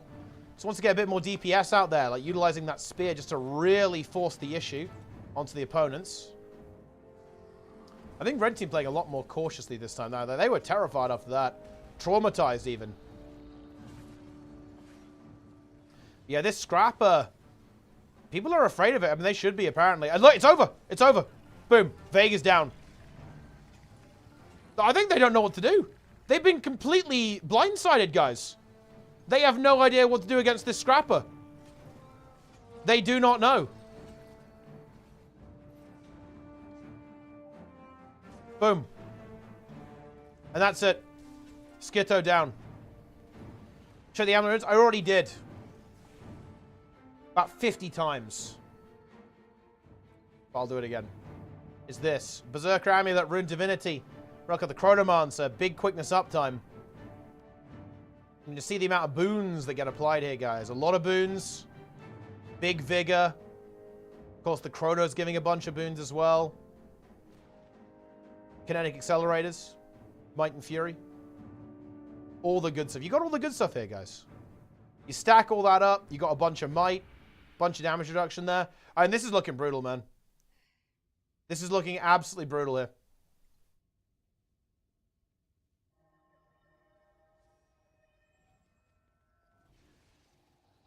One more chance for red. One more chance for red team, guys. Let's see if they can make this work. What's their plan?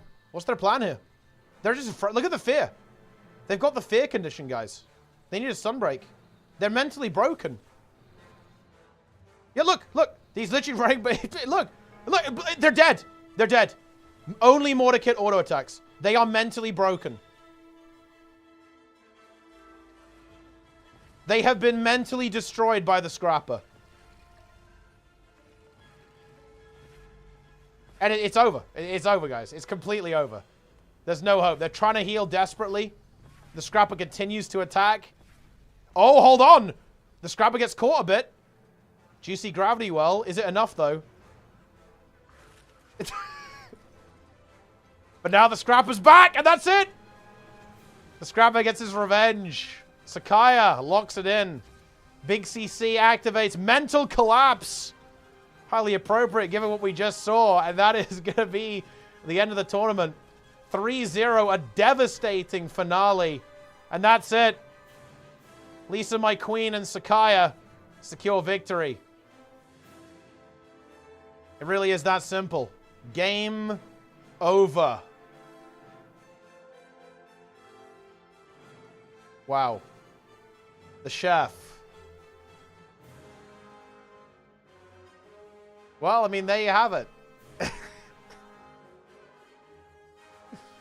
Is that Lisa? It's not. No, it's not Lisa. This is Lisa, my queen. So this is not Lisa. This is someone who simply appreciates Lisa. As a human. As a player. As a gamer.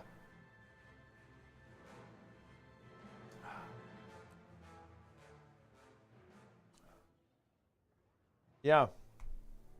Also, Sakaya, you should take your team and enter Mota. I'm going to harass you on Discord. Prepare yourself. Get ready. I need to round you guys up. Very exciting.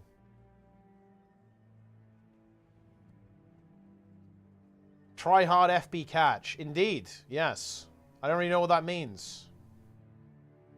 But something like that, yes.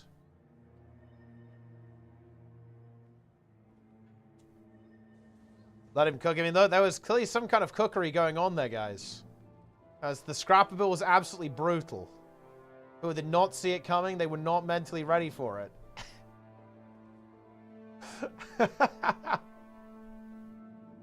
I think it was extremely funny that in the last game they just didn't know what to do.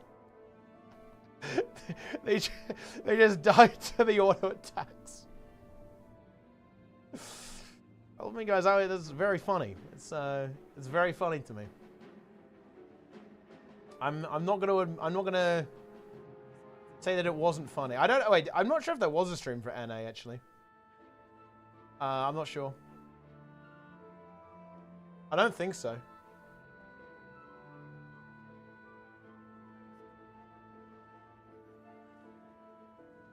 I wonder what NA played. Did NA also have access to the Scrapper build? Did they know? CJ maybe? I'll go check his VOD real quick. Oh man, I'm a bit tired now.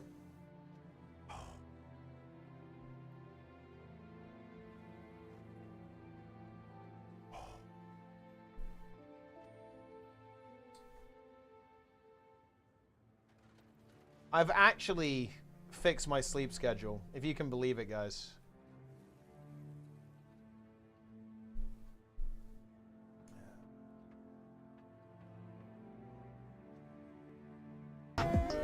Whoa. Oh, actually, maybe.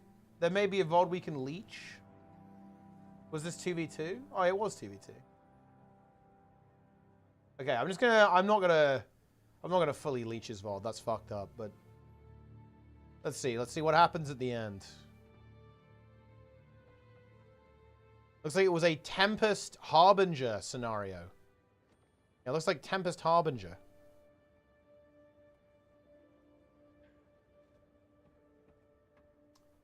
By the looks of it. Going through my yearly rewatch of Zero to Hero, still a banger. Excellent choice. Level 3 PvP. I mean, look, that's the you need level 1. Level 1 would be good enough. Yeah, game over. Game over.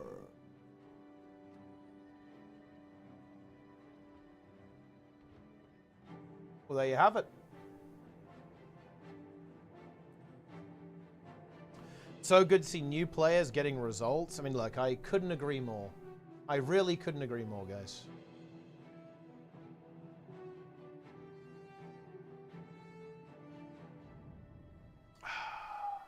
Now it's time for some World vs. World.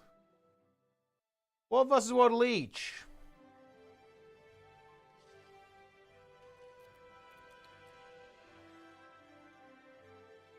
Man, guys, I have not logged into Guild Wars 2 for 8 days. That's actually very unheard of. Like, not even for dailies or anything. I haven't logged in. Like, my account has been offline for 8 days. That's insane. It's wild stuff. Why log into Wolves with EOD Rush? Well, look, I need some time to cook 1k Dragon's Ends. Wait, what do you have to do for EOD Rush? Daily Dragon's End! Hold on. That's big, actually. Oh, yes. Yes. Yes. Dragon's End. 1k Dragon's End. Look, it's gonna happen. You guys will see.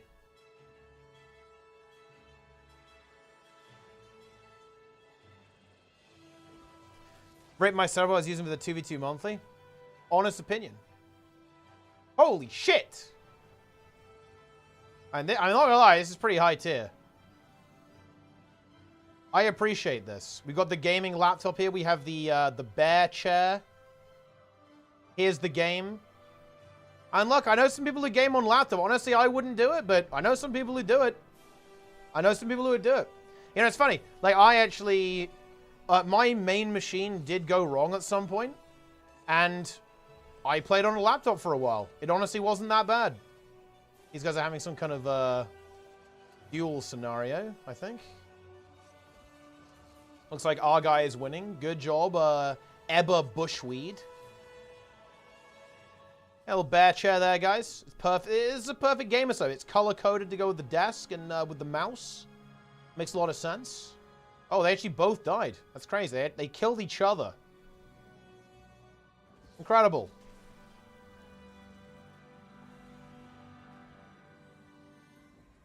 There you have it. I rezzed.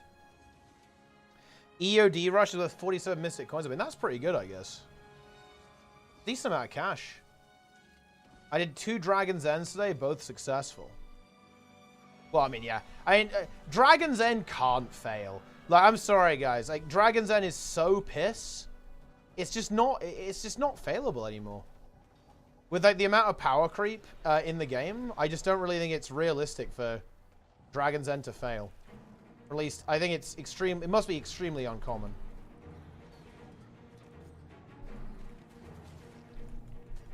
Boom. Ow. I got him with, like, the long-range meme there. But the bad news is, I'm dead. Yeah. Unlucky. Yeah. I'm not home, but I promised Dimash to play. Well, look. There you go. You kept your promise. You're a man of your word. Very nice.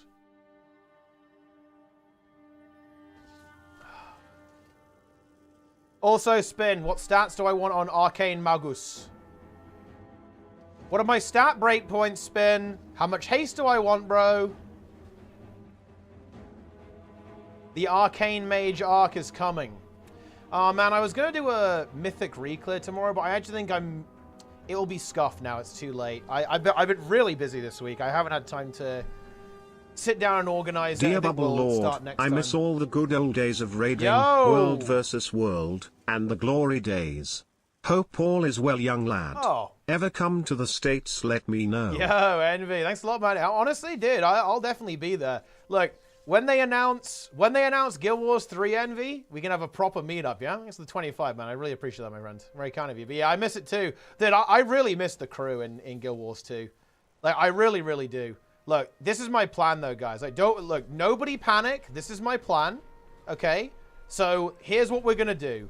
I'm going to convince Falco to pay me to rebuild the Guild Wars 2 community full-time. We're going to create an insane group of streamers. We're going to have some god-tier content. Like, that's all. It's really not going to be that difficult, right? That's the situation. But yeah, no, I miss the boys as well, for sure. Like, so there's so many streamers, right, who just are gone, right? And there haven't really been a lot of replacements. That's just the way it is. Dude, he's installing. Envy's installing, man. He's literally installing Guild Wars 2 right now. So on Dimash, if he's available. I mean, it is well known. We can probably wiggle the time a little bit as well as Intrex. We can probably move things around.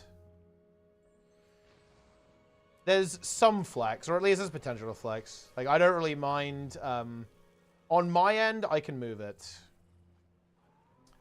I would imagine 55 can move it as well.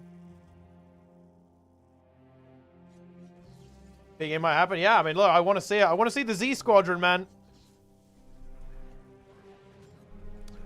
The Z Squadron must rise.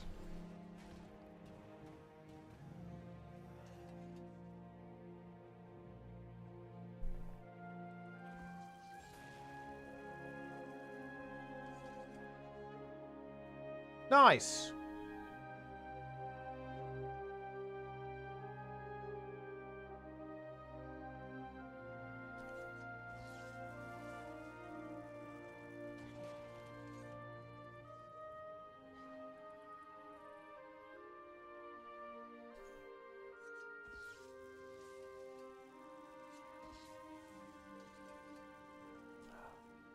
Play on a laptop because having a dead PC is a bit overkill for me. Well, I mean, I fixed my PC, but it was either that or not do anything.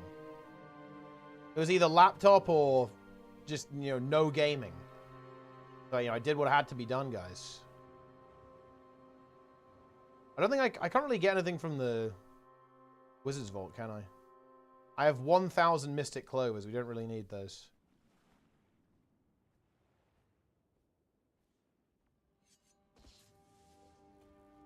We got content going on here? And these guys are 1v1ing, I think. I will not interfere.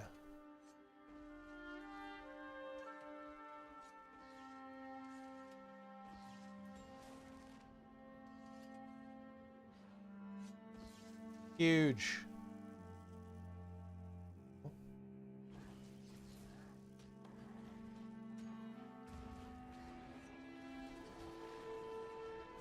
I can't justify buying a PC for Guild Wars 1 and Guild Wars 2 solely. Well, I mean that's fair enough. Time to buy some other games then, so you can justify it. Boom.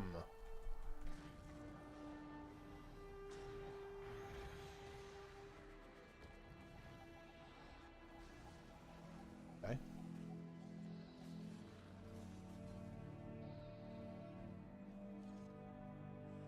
We're in a bit of a situation now. Who do we want to get rid of first? I kind of want to get rid of the Mirage. Oh, I was hoping the invuln would actually run out there. We kill this guy? Yep. Evade? That's crazy.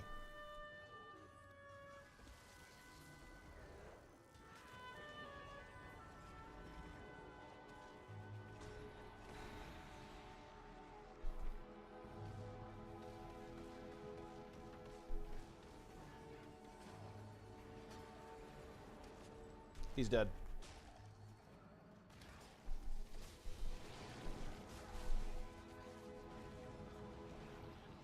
Oh, Shark auto-attack this guy to death. If I was making first legendary, in terms of convert coverage to the mats I might need, and worry about spamming so I might need. This is the situation. Just don't spend anything until you're actually building the legendary. Like the way you've got to think about it is that you should never sell anything unless you know you don't need it. And you'd be surprised, it's actually kind of easy to do that. I'm going to be honest. Like it's easy to know when you shouldn't do that. Because like when you're actually putting it together, what you want to do is that just like farm until the point where you've done all of the time-gated stuff, like you've done all of the map completion or whatever. And then when you've got to that point, then start making it. And when you go, oh, I don't have enough of this, well, then you can say, okay, I'm going to sell something, right? Like I'm going to sell something and then buy something else with it.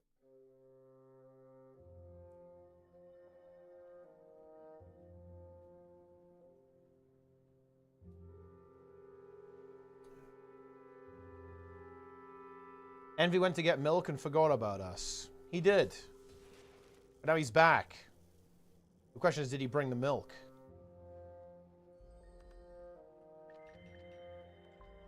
You'd love to see it.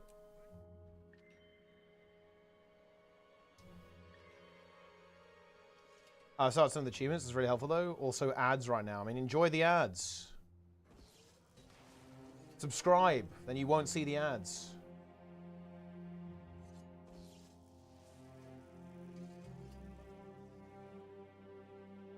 Yeah, we'll get Turbo. That's also another good choice. Season of the Dragons Legendary tonight. Ah, yeah, that one is really good. It's a really good start. High priority. Oh, 10 bloods. Nice.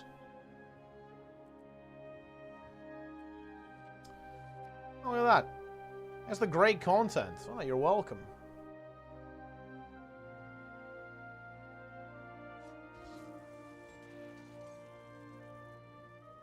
Okay.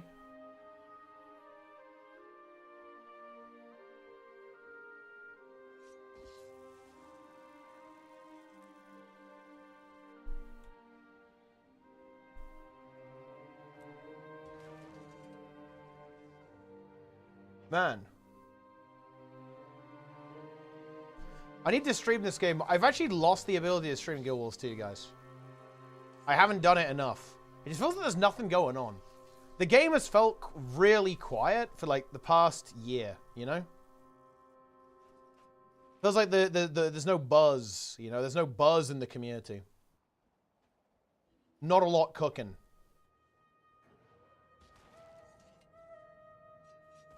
An expansion soon? The expansion is not for 6 months.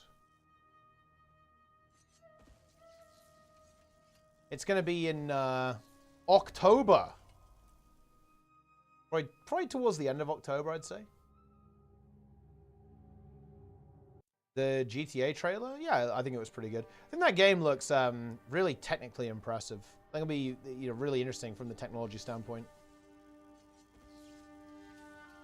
Sneb got you sniped from the program. I have to get my ult account. There's no fucking chance. I don't even remember the context behind this, but there's no way Sneb like sniped on you. I don't remember exactly what we're talking about here, but Sneb would not. Sneb. He would not snitch. He's not a snitch.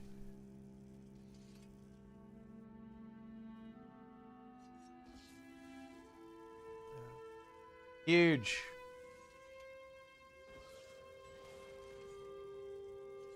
Let's go. He asked me in my Twitch chat how we're still in the program. Next morning, an email. I said, there's no fucking shot he snitched on you. Why would he do that? What's his motive? What's his motive for snitching on you? To be fair, they did boot a bunch of people for being inactive. They've started doing that a fair bit more, actually. There's still quite a lot of people in the program who are inactive, to be honest. But, you know, they have started doing it a little bit more. Whoa, we have a roaming scenario here. It's time. The Tyrian Executioner. Oh. Oh, it actually didn't take me far enough. That's insane. Wait. My guy instantly died.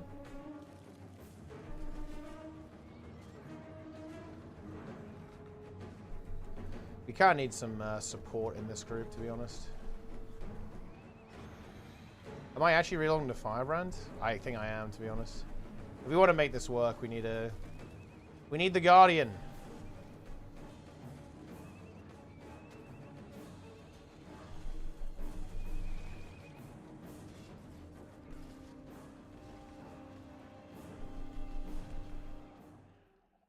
Is there any double of us?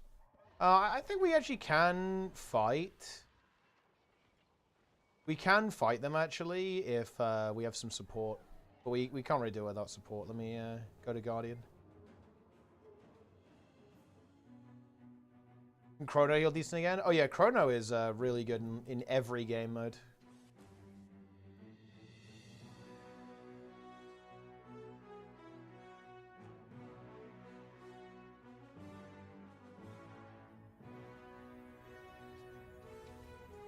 Alright, we're in. We're in!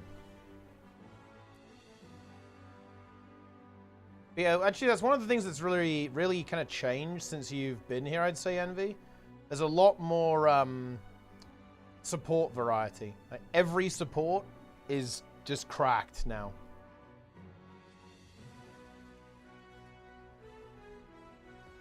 And there's been a lot of power creep. Like, everything, compared to when you were here, every build is insanely broken.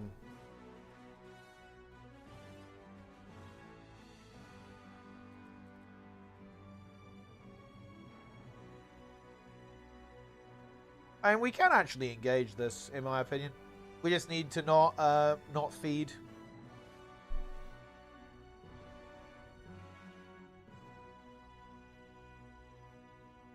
Oh shit, they're getting in. They're getting in!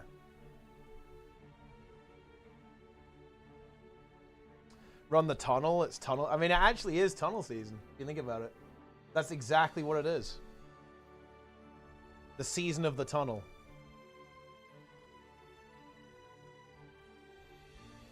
Look, if they keep nerfing Chrono, eventually it will be bad, guys, in PvP. They've only done it for like the last 5 patches in a row. It'll get there eventually.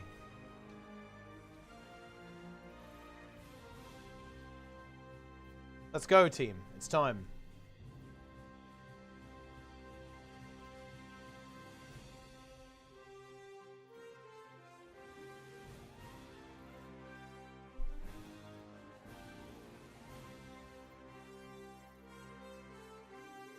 Incredible.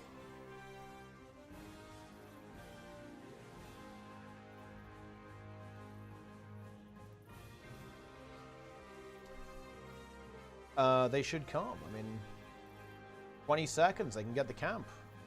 Huge value. Yeah, Firebrand is pretty fun to play in PvP for sure. When was the last expansion for Guild Wars 2? It was basically last August. That is when.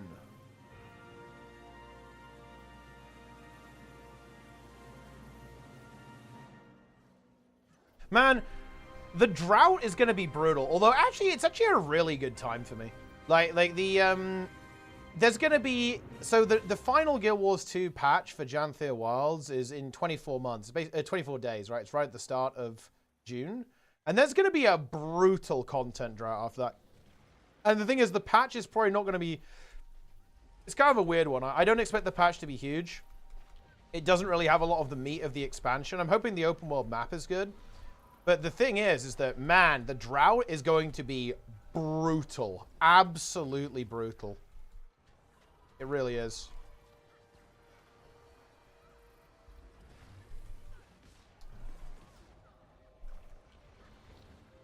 I think there's going to be basically 0 content for 5 months.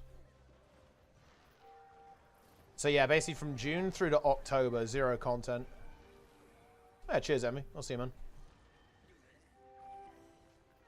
I'm not sure if people are used to this level of brutality. This is gonna, it's gonna sting, man. It's gonna sting hard.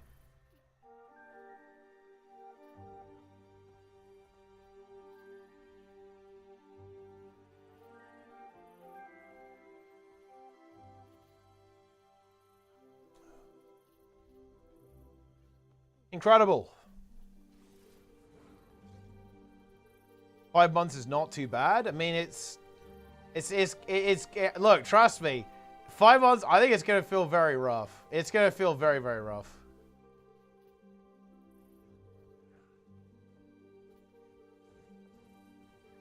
Look, all I can say, guys, Guild Wars 3 had better be good. Right? Guild Wars 3, guys, had better be good. It better be worth it.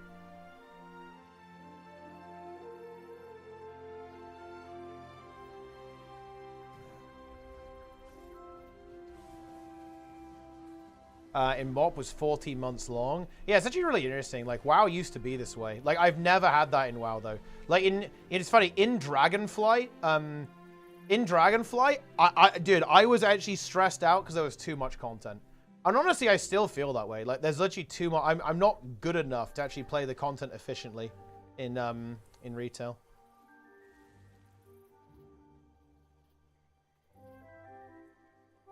Is it confirmed it's Guild Wars something completely different? I think it's extremely likely to be Guild Wars 3, is what they're working on. Yeah, I think it's extremely likely.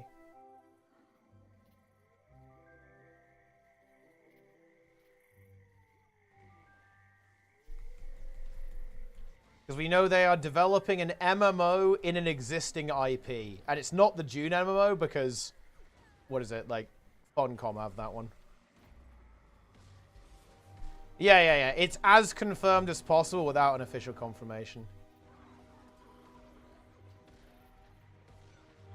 And that's the reality, guys, right? Like, it's a Guild Wars 3 angle. I really need to actually make some videos about it, to be honest. I need to get back on the YouTube train. I've been slacking on YouTube a lot. But I've been busy, what can I say? I have to learn how to run. Like, that's my current objective right now. You know, I really...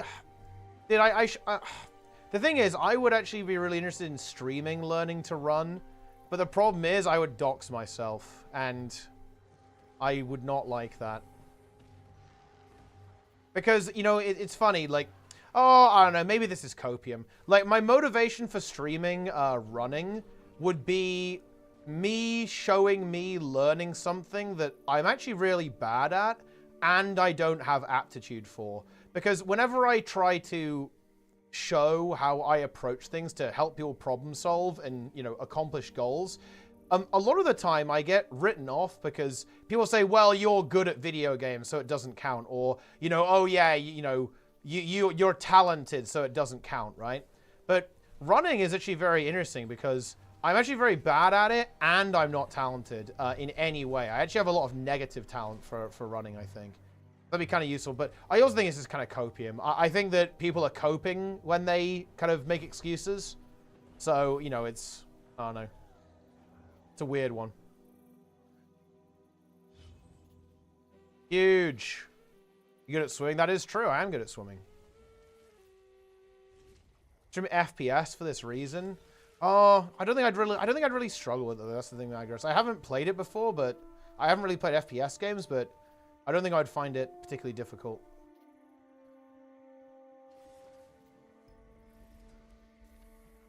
Because, honestly, those games, you just have to grind. Because they're very mechanical. And games that are very mechanical mean that even if you actually are a talentless hack, you can get quite good at them. I don't think we'll see Guild Wars 3 early. Yo, Garashima on YouTube chat, by the way. Shout out to YouTube. I don't think we'll see it before 2027. I think 2027, honestly, is a relatively realistic release date. Because realistically, guys, in my opinion, I would say they were probably working on it during Path of Fire. It then probably got put on hold, and now they restarted it when they basically, you know, started working on it again at some point. Or maybe they never stopped. That's also possible. But I think it's very likely that they've been developing Guild Wars 3 for, honestly, a decent amount of time already, I would say. So I think we could see a 2027 release, yeah, for Guild Wars 3. Which is very funny, because that's exactly what Brazil predicted, I think, which is incredibly funny. Since EOD, at least. Well, there's a couple of things about Guild Wars 2 that I think are really interesting. Like, so, to me, a really big signifier of where we're at is how automated ArenaNet is making it. Like, it's funny, actually. Taking a step back from the game, because I haven't been playing nearly as much this year, it's actually made this very obvious to me. It's like a perspective thing. Like, all of the changes ArenaNet are doing, they're making the game lower maintenance. Like, World vs. World restructuring, automated matchmaker, tournaments, like TOL, this shit, automated, no human input, events, return twos, bonus weeks, very good for distributing players around all over the place, right? And, you know, pushing people around so that content is active. Automation. It's automation, automation, automation. And that's exactly what you would do if you're gearing up to release a new product that you're going to put a lot of your people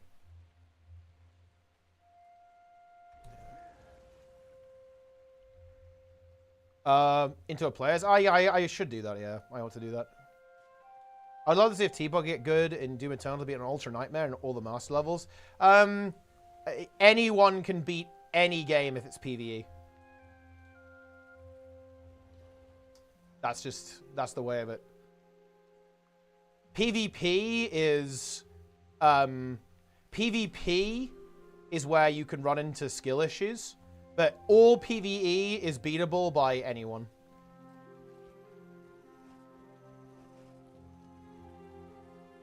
That is the reality of the situation.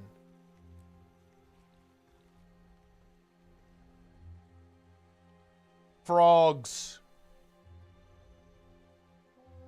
Path of Exile, do it.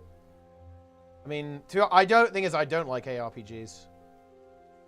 It's one of those ones that I don't get, to be honest. It's a little bit too number go uppy for me. That's not really the type of gameplay that I enjoy.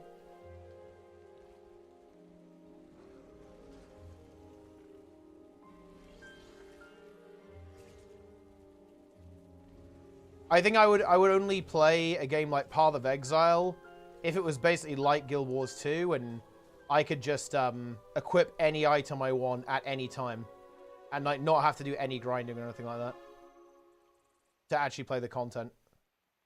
Because the thing is, I'm just not interested. This is where I'm at with MMOs. I have zero interest in progression. I only want to play the content. I don't care about anything else. Like, I don't care about farming efficiently to get gold or items or loot. I don't care about any of that. In fact, I don't like that. To me, that's just a waste of time. That like it's preventing me from being able to actually play the objective I want.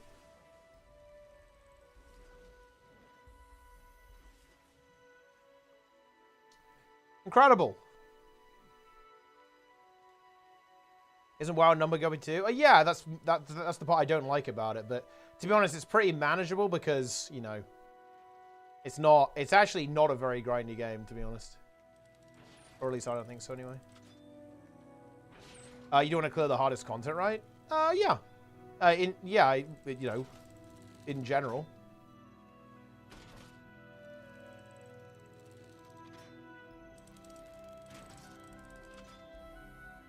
For Conus, I raid Mythic in WoW. That's my content right now. Because I like the raid design in that game. I also like the combat in that game. The combat design I think is really good. I do want a PvP game. I am craving a PvP game, man. I really, dude, if Guild Wars 3 doesn't have PvP, I'm gonna cry. That would be so fucked up. That you're in the hardest level in Guild Wars 2? I mean, sure, I guess. I mean, where are you going with this?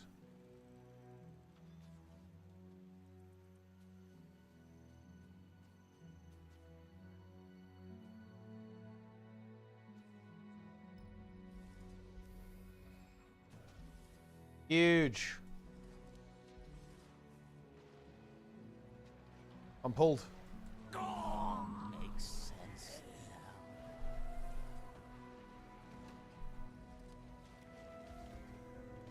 Does he not like progression? I got a bit confused.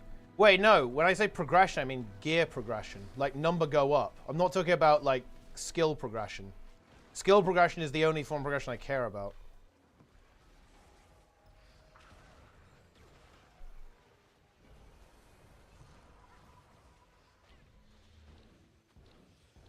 I don't value the number going up. I don't like grinding or farming. I think it's a kind of a waste of time.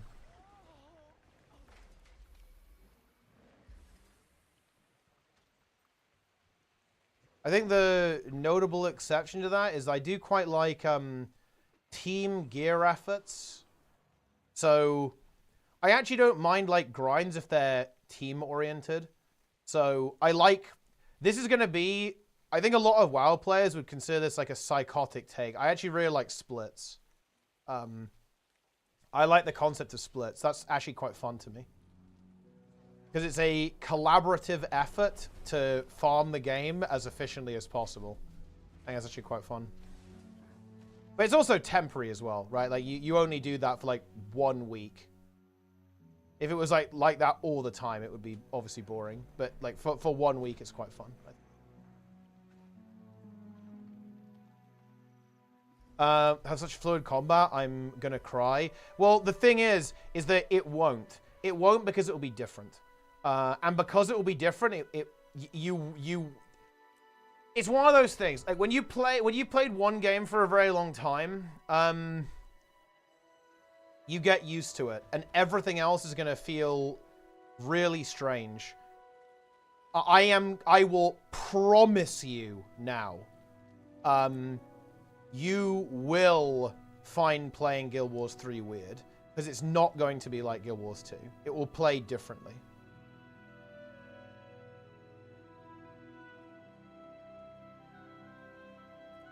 And because it will play differently, when you first play it, your instinct will be to reject it, because you've been used to it for such a long time. Yeah.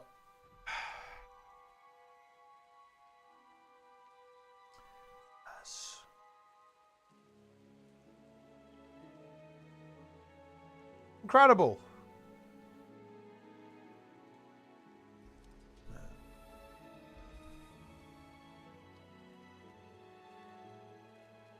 Anything concrete about Guild Wars 3? We don't. We know nothing. We know less than nothing.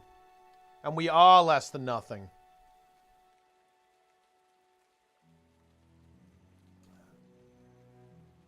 A little less button mashy. Well, the thing is that, dude, you know, so many of you people are just so young. Like, Guild Wars 2 didn't used to be button mashy. And it really didn't. Like, in Core and HOT, it was not button mashy. Like, the button mash started in Path of Fire. But so many of you younglings have basically only, you know, you haven't played before then. You guys never played HOT as it was. If we can transfer our items, it would be a damn shame otherwise. You know, dude, okay. Okay, look. I'm actually going to be harsh here, JVNL. We've got to nip this in the bud now. You'll thank me later. This is the dumbest opinion possible to have. Like, and I mean that in like an objective sense. Like, no, that's fucking stupid, right? Why would you be able to carry over your pros? Okay, answer me this. Would you play an MMO? And would you play a new MMO where players have thousands of hours of progress in it day one before you? No, obviously not. That's fucked. That's stupid. Like that, it would be beyond ridiculous. It makes zero fucking sense. It would be that way. You're not getting your items, and you shouldn't. Like, no, it's a new game. You start over again. Okay, nobody's playing a game like that. Incredible.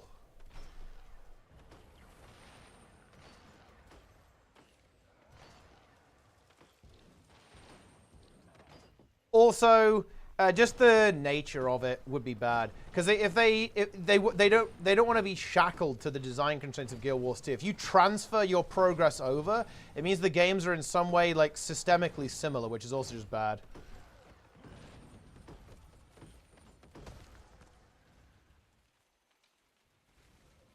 A lot of people come to Guild Wars 2 and say it's mashy only because there's no GCD. No, people say Guild Wars 2 is mashy because it's mashy. Like, WoW is pretty mashy as well, I'm not gonna lie. Certain classes are. Like, WoW is very fast-paced, like, especially during lust windows or cooldown windows. People say Guild Wars 2 is mashy because it's mashy. It's extremely button mashy. And it's nothing to do with the lack of GCD.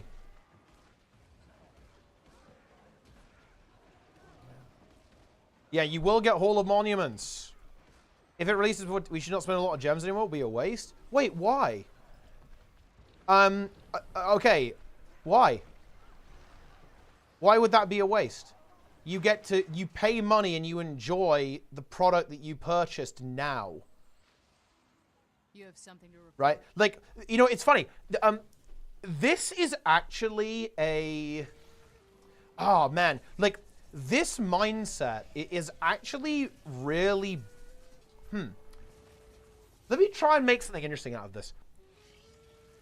This mindset of only looking at something as having value if it's infinite is actually not just a weird way of looking at life and real objects. It's also actually bad game strategy. A lot of the time, burning funds now and kind of not being afraid to waste things and kind of throw resources at a problem, it will actually really stunt your growth as a player in a game. Like, this very, like, that mindset is bad strategy. It's, like, really bad strategy. Yeah. I think it's not logical either. It doesn't make any sense to view things that way. I don't think it makes sense. But it's also a poor strategy in addition to not really making sense.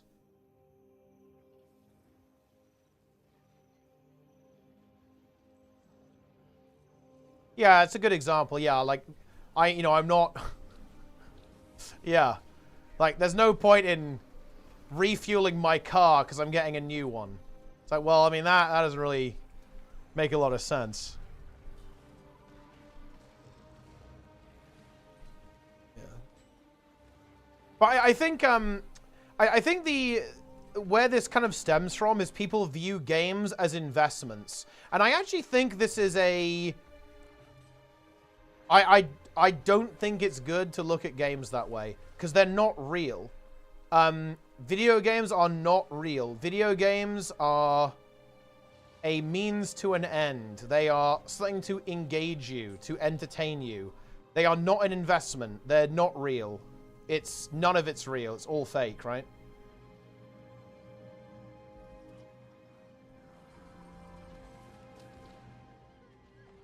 As the cars on my go, it's an extremely good one. I think it's a one-to-one analogy.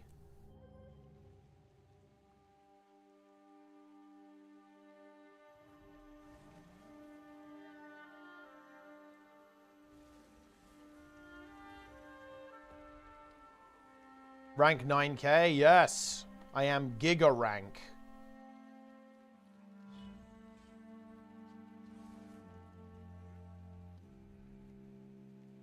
Well, I mean, also, the simple fact is that every game we're playing now, except maybe WoW, will eventually shut down.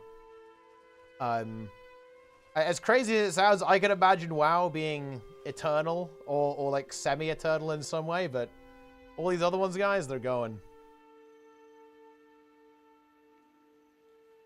Well, this is Fungusin. Let's see, what are we? We're Ettin's back.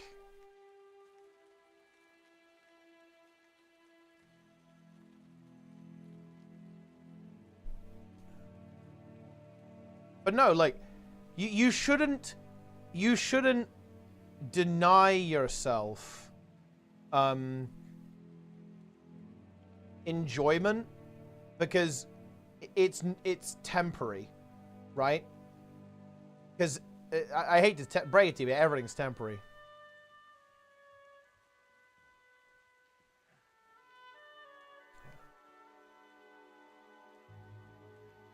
Don't want a new game because you lose progress. Well, the thing is that you progress in the new game. Like you just go do the thing over there.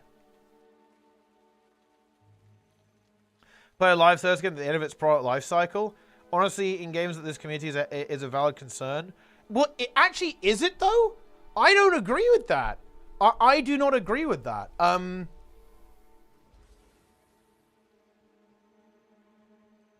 No, I don't agree with that. Because this just sounds so strange to me. Like, if I knew... Like, if ArenaNet announced Guild Wars 2 is shutting down in 2 years, I would still play the game. In fact, I might play the game more, right? Because I'd want to, really get the squeeze, right? Out, experience everything I want to experience, right?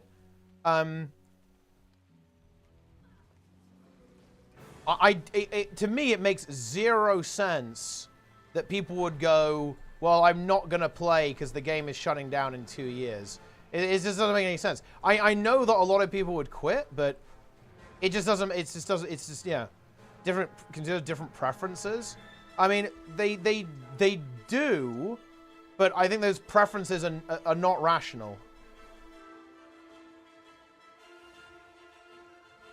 I actually think that those consumers who would stop playing are basically denying themselves a good experience for no good reason. Like they're essentially stopping engaging in something that they enjoy and brings them happiness for absolutely no reason to their own detriment. Why even shut it? Well, I don't fucking know. I mean, it's a hypothetical, isn't it?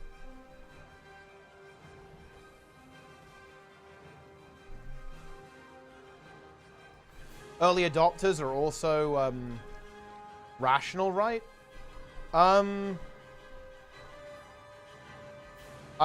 Wait. I don't know. Are they?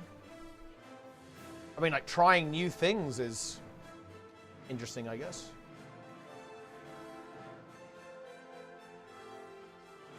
The negative community and doom mentality is what keeps it down. Wrong. That's not. It's not entirely fair to say that. Because, it's a bit of a chicken and the egg situation, right? Like, the game is the way it is for a reason. No, you can't blame the players for this. The problem is that the game just doesn't really attract people who engage with it long term.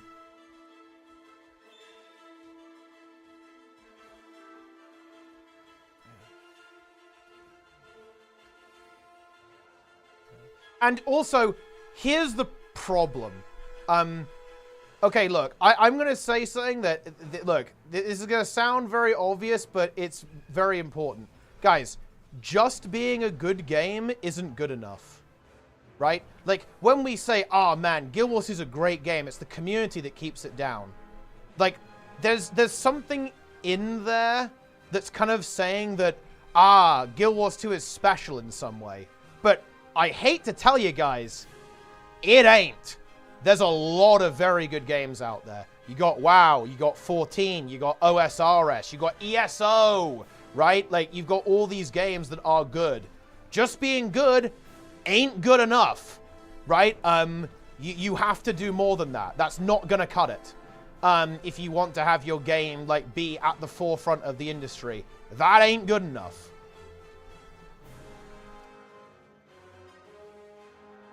If you enjoy the game, you also just enjoy it to spend money. If you don't enjoy the game because its development slows down, that's what I mean. Yeah, but that's... Whoa! Yeah, but that's not what I was arguing against, though, Destin, is it? Like, if someone says, I don't like the current expansion model for Guild Wars 2 because we're getting less content, or if someone says, I don't like that Guild Wars 2 is being slowed down in development because of the development of Guild Wars 3, that is a completely valid reason to entirely quit the game or not spend any money on the game. That's absolutely fine, but that's not what we were talking about. What I was talking about was, I don't think it makes any sense to stop engaging in the game if you become, like, aware that the game is going away at some point or will eventually not be developed. HC Guilds 1? Oh, yeah, sure. I'll never catch up. Oh, trust me, you will. You can get a max level character in factions in like 6 hours. And then you're basically caught up with us. Boom.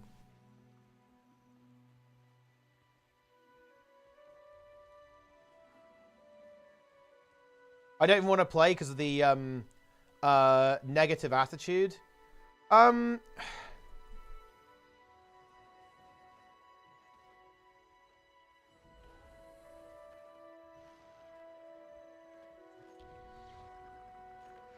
mean, I'm not gonna lie.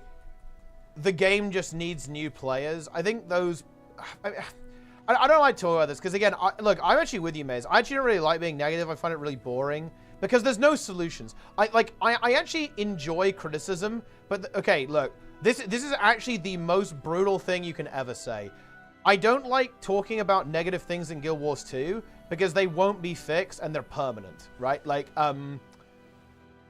the game needs fresh players that are engaged. Fresh streamers, fresh commanders, people who make groups, people who raid, who PvP, right? Who world versus world. The thing is that the game doesn't appeal to those people. The type of person who would do that is raiding in WoW. They're doing Ultimates in Final Fantasy. They're playing MOBAs. They're in shooters, right? They're there, right? Like, the problem is,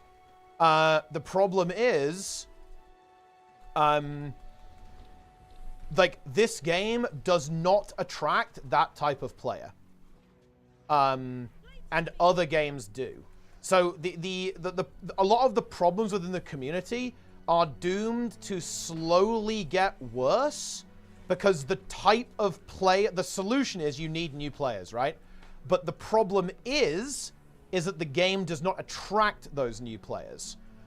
So as shitty as it sounds, like, the problems are ultimately insoluble. Like, the issues of the Guild's community cannot be fixed because the only way to do it is new players, and those new players are not coming.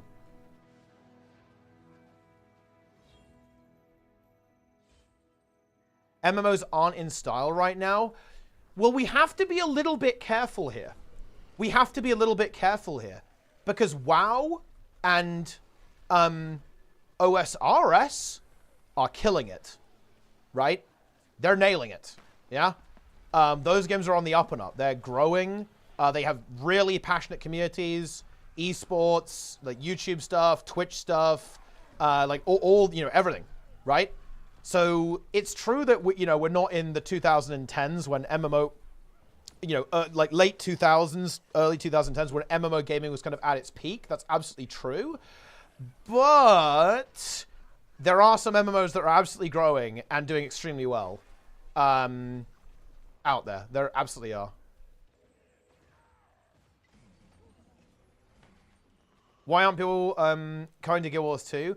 Well, thing is, there are loads of new players in Guild Wars 2, but they're not... I need to come up with a good term for this so I can accurately describe this, or a way that is easy to communicate.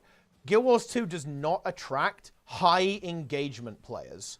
Guild Wars 2, it's I mean, look, I guess the word is just casual. Guild Wars 2 just doesn't attract hardcore players at all. It only attracts casuals. And those casuals don't go hardcore. They stay casual. And there's nothing wrong with that, by the way. Right? You know, who am I to tell people how to play the game? But that's what's happening, right? Like, the game just doesn't attract hardcore players.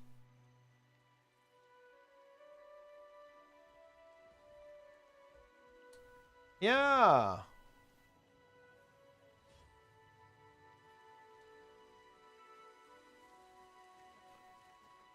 I think that Guild Wars 3 can pop off because it can be new.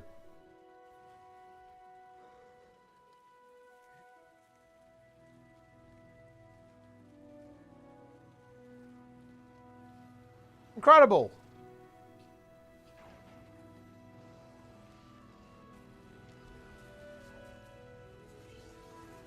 Good base to go from. Look. If it's as good as Arcane, then we're in good hands, guys. Ah, Zeb in the chat. Actually, wait. I think Zeb's already gone, but is what it is. I mean, look. At the end of the day, a fresh start with Guild... Look, you know, the issue that we're talking about here, by the way, guys, is actually why... Oh, dude, I've got to do a video on this. Guild Wars 2 has a massive image problem. I think this is something that ArenaNet need to fix as well. I really want to see ArenaNet get more active on social media.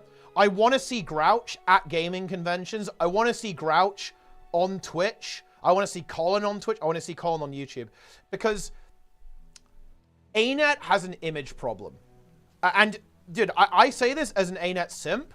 I'm sorry, man, but people just don't see him serious anymore. Like, 5 years ago, I would say that ArenaNet was a heavy hitter, and, like, that was a name that carried a lot of weight. These days, I don't know, not so much, I think, actually. I feel like the studio and the game, Guild Wars 2, the franchise, it doesn't hit as hard anymore, in my opinion, compared to how it used to.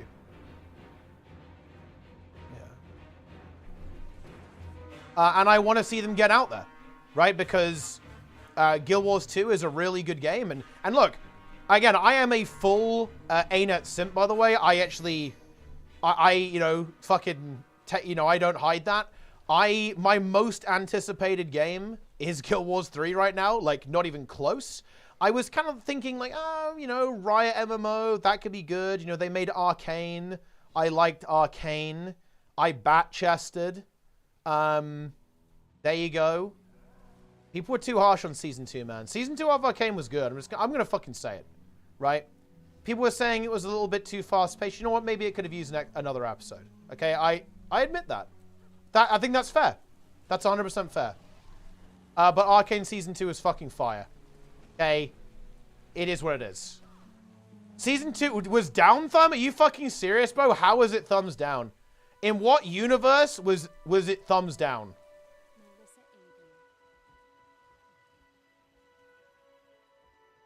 When you've got fire, like the flashback arc, how can we say it wasn't good?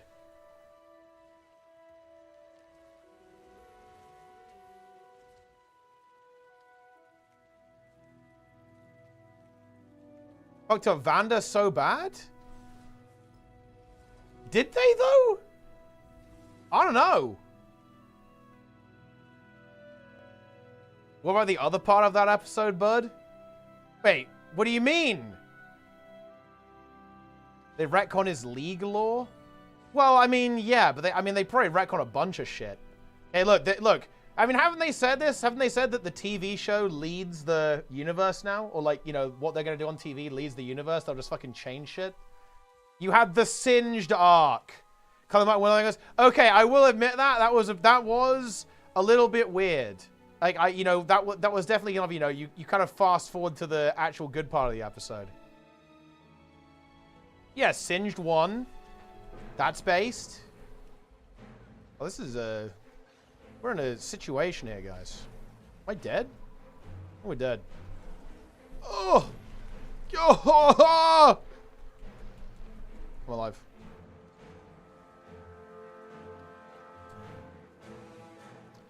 Incredible. Echoed the years. Yes, it was very based. It was good. I also really liked, dude, you know, okay, look. You can tell how much I play League because when I watched Arcane, I was like, bro, they have to make Ambessa into a champion. And they already did. Because, man, I think Ambessa is such a cool character, actually. What an incredible villain. I really, really like, I really liked her as a villain. Because she was, you know, like, very understandable motivations. Not entirely, you know, unhinged evil. Like, yeah, very good, very good. Yeah. I will admit, one problem I had with Arcane is that I do feel like it was a little bit contrived. Especially, well, I mean, actually, do I? I don't know. Like, I think a lot of the interactions between, like, Vi and Caitlyn were a little bit contrived. It's like, come on. Okay? You really expect me to believe that Caitlyn would do Vi like that? Are you guys fucking serious? Okay? She would turn on her that way? That's fucked up. I don't know. I mean, I don't know. Maybe she would. I don't know. Maybe she would. Who am I to say? Like, you know, Riot get to say. Yeah.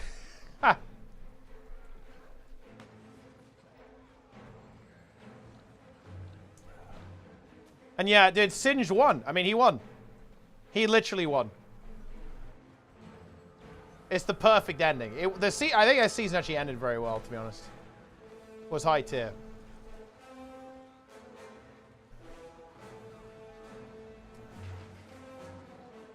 Yeah, the alternate timeline was cinema.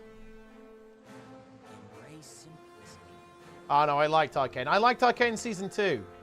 I like it visually as well. I think the cinematography, very good. Voice cast performance, S tier. There were cool fight scenes. What's not to like?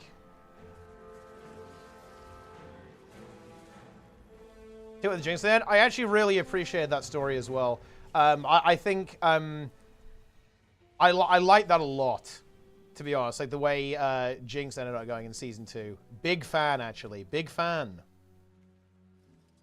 Because it's kind of wholesome, right? It was wholesome. I think that, you know, season 1 was unbelievably heartbreaking, obviously.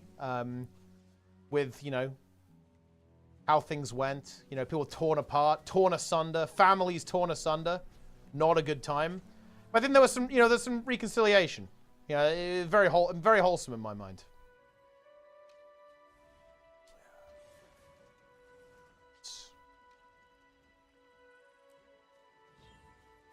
Jig's murdered innocent people. I mean, look, you know, you gotta do what you gotta do.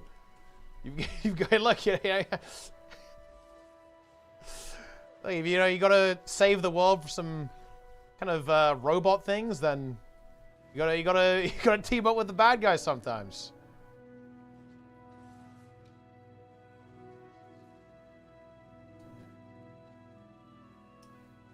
I'm becoming a Messianic figure is a bit odd. I think it's entirely understandable though. Like, obviously he was, you know, he had a terminal illness.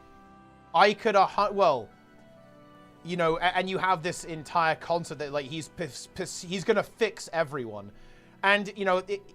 The whole point is that, well, you know, you got to be a little bit careful doing that. You know, that's a lot of things that he kind of remarks on. It is the imperfections that make things perfect sometimes.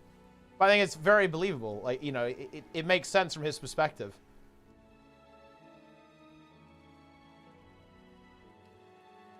Anyway, they'll include raids. They won't drop PvE, no. It's one of these really interesting things, I would say, is that, you know, I was gonna say that they would drop PvP in Guild Wars 2.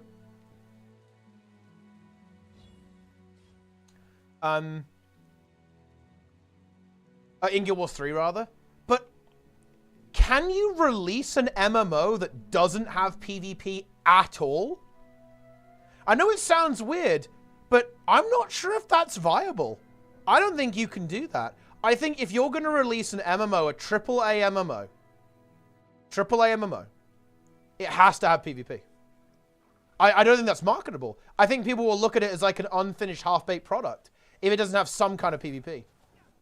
Because again, initially, I would say they'll drop PvP and add world versus world and keep world versus world, right? But I think they have to have PvP. Oh, that's it. Wait, is that a good counterexample? Does Lost Ark not? Wait, no, Lost Ark does have PvP. No, I know it does because someone was showing me a video and it looked quite good actually.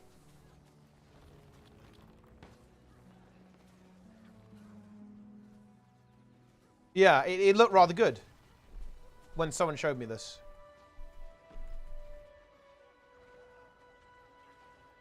Yeah.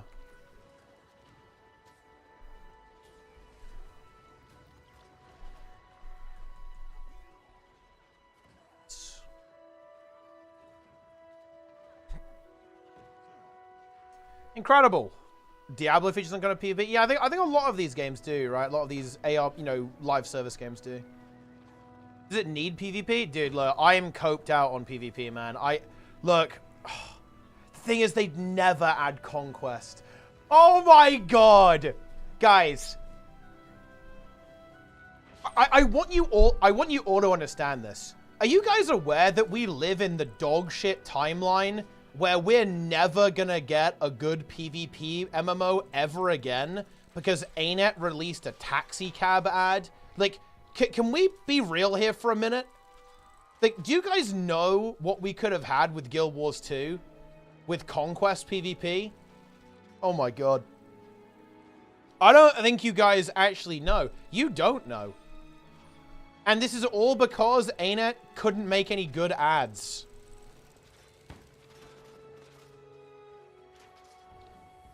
We could have had the sickest PvP MMO ever.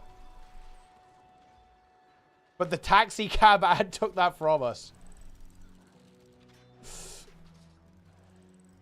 I love the skill in a different character. Mine can buy the skill to vendor, even though it won't be available in the new account. I mean, wait, what do you mean? Do you want to see Conquest as a fun game mode? I think Conquest is the best PvP mode I have seen. And I actually include all games in that.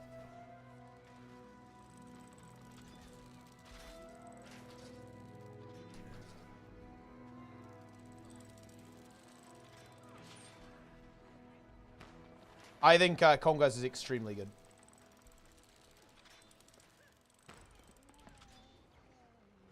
Open world PvP? I like open world PvP. I'd be in favor. WoW War Mode, though? Yeah, WoW War Mode is smart. They should copy that, actually. I'm actually incredibly impressed by WoW War Mode. I'd love to see them actually develop it more. WoW War Mode is really good.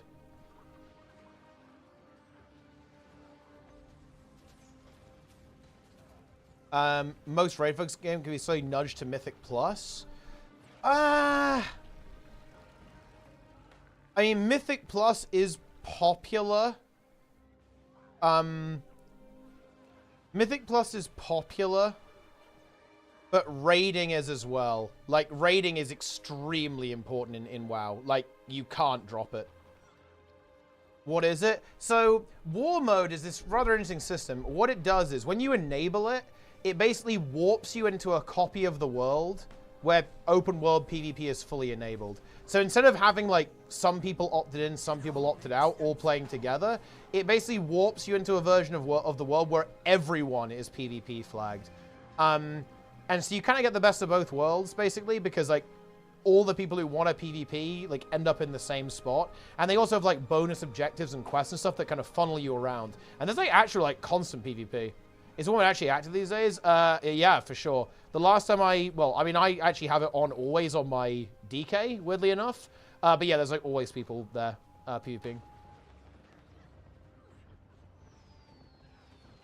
What's it gives you? Human form? It's the endless potion of Ascalonian mages. Oh, I need to actually get my extra stability. I need to drop the cleanse mantra, really.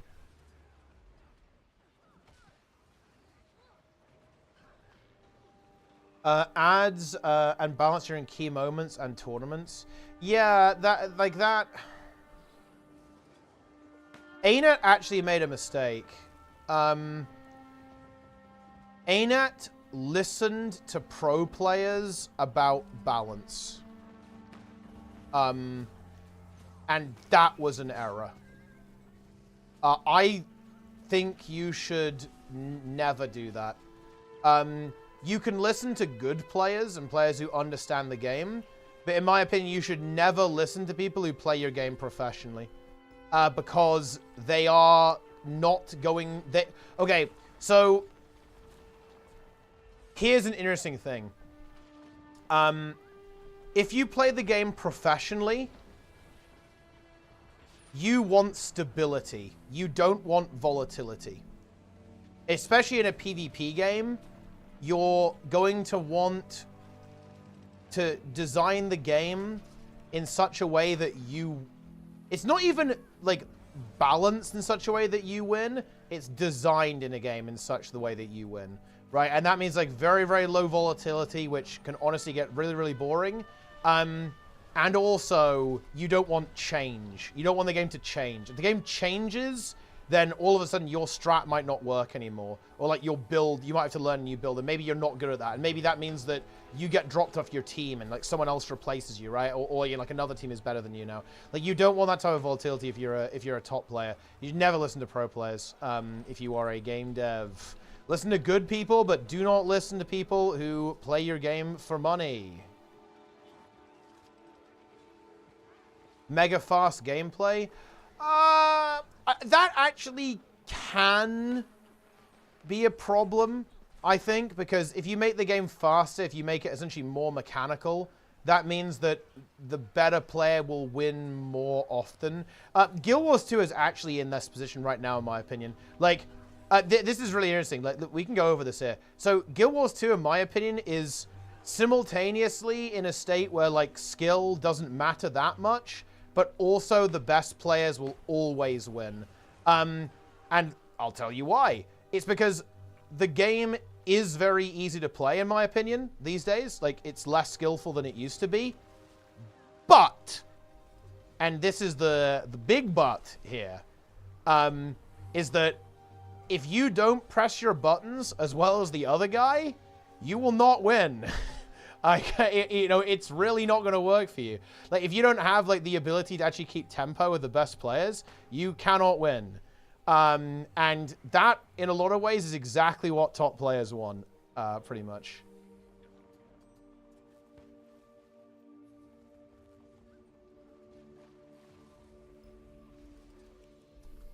Incredible.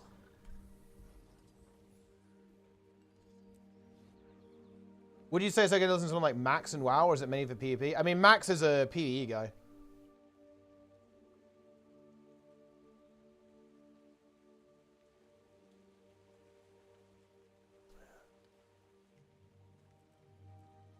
Boom.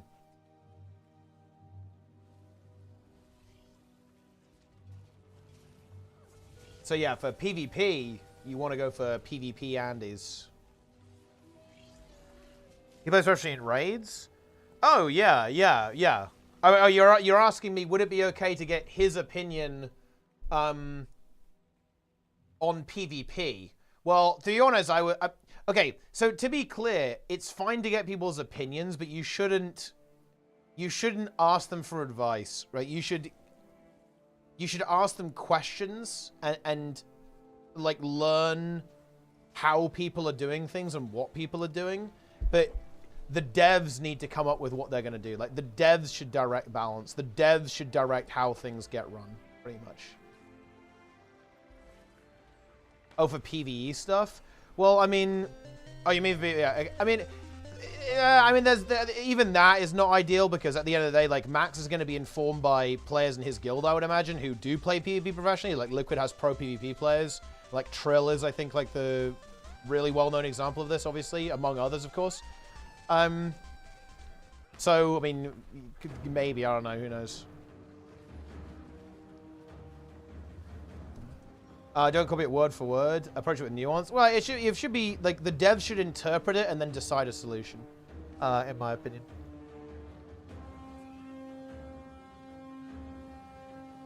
And look, I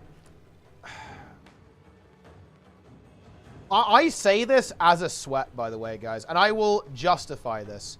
So, in my opinion, you should always design games around casual play. Because I'm going to tell you guys a secret, okay? Let me tell you a secret. If the game is fun and loads of people play it, you will get esports. Right? People will try hard your game. Good, you want an example? Don't believe me? Mario 64. Okay, it's not quite the same thing, but I think it gets the point across. Mario 64 is obviously a very casual game. Like, you know, it's aimed at, you know, anyone from, you know, like young kids to adults. And people try hard the game. Was the game designed around speedrunning? Absolutely not. But the game is fun, and therefore people play it competitively. Like, I think a really big mistake that companies make, and I feel like ArenaNet did make this mistake as well, is that esports has to be grassroots. It must be grassroots. You can't do top-down esports.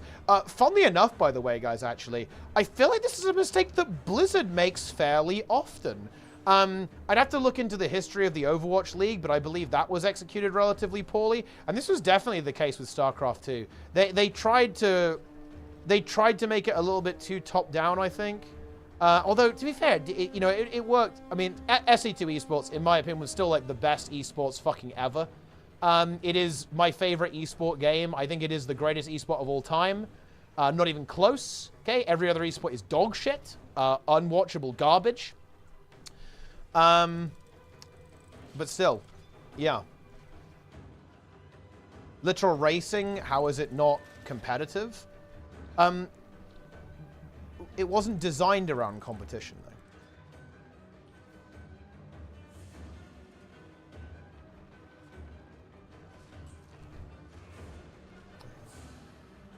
That's, I'm not saying that, the game isn't competitive. It absolutely is. But it wasn't designed around competition. WoW announcement and one-button assistant, it's not an issue.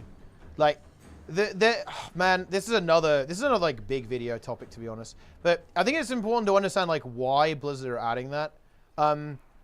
So, oh man, this is such a. I actually hate this.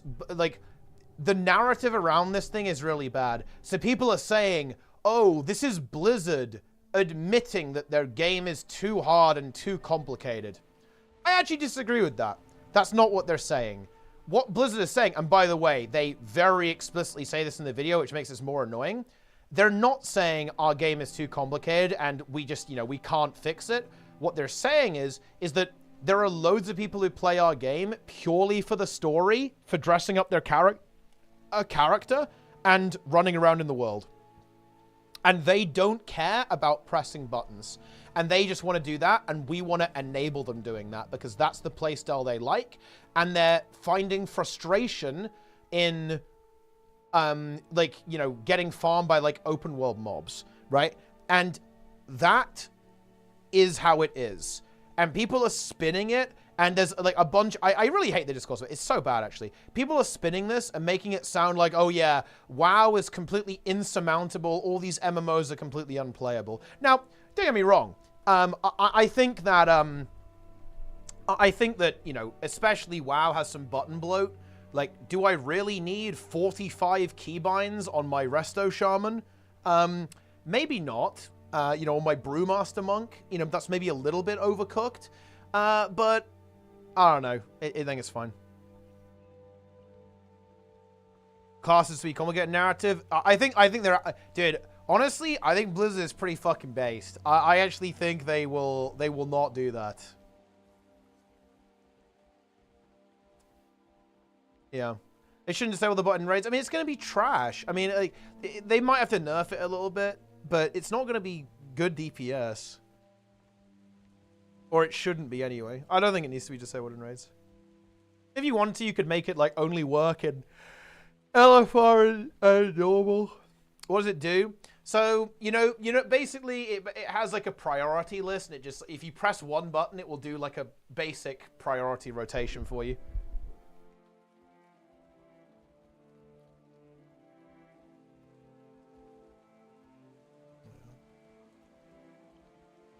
Best person to play regardless of the state of the game without couch is a dead game. Yeah. Like, in my opinion, there will always be people who try hard. Like, and the thing is, and here's the thing. Those players will always adapt, right? Top players adapt no matter what. Within reason, you know, if people, you know, if the game is just horrible, like let's say that a PvP game was like pure RNG who won, then yeah, you're not going to have a top-end scene that way. Like, people will just quit. But, you know, within reason, like, those players will adapt. Like, always. Funnily enough, actually, one of the... I take some responsibility for this, actually. Because... And look, let me explain from my perspective why it's so easy to fall into this trap from the devs' perspective. Because in my opinion, I fell into this trap. Like, when I've run tournaments, I have always tried to make the players happy. And now they're used to it. And to be fair, I think it was always like this to an extent. I feel like there's always been quite a lot of entitlement in the Guild Wars 2 community. So, to be fair, I was working from a disadvantage, but I've definitely made it worse and contributed to it. I think a really good example of this is Mota 3. So, like, here's an example, guys. I actually didn't want to do a cash prize pool at all for Mota 3, right? Because it's a fucking hassle. The game's quiet. It's going to be hard to get enough cash to make it worth it, right? And I'm already losing money on this, right? I don't want to lose any more. So, and the thing is, like, there were some teams who were like, yeah, we're not playing unless there's cash. And to me, that is, like, mind-blowing. Think about that, guys. Like, that is fucking mind-blowing. To be like, yeah, we're not playing unless we've got, you know, a good chunk of cash. Like, you know, we're talking like mid 4 figures. I mean, dude, in a 14-year-old MMO in a dead-ass game? We serious? But, you know, I kind of hold some accountability because I kind of worked miracles for some of my tournaments. I will pat myself on the back. Yeah, I made that happen. We did the impossible. Yeah, we did that. We did make it happen for Mota 2 and for, you know, ERP3 and ERP2 and all that stuff. Yeah, we did make it happen. Like, I moved fucking mountains. I ruined my life. Okay, I made myself genuinely miserable to make that happen. Right? And yeah, people got used to it.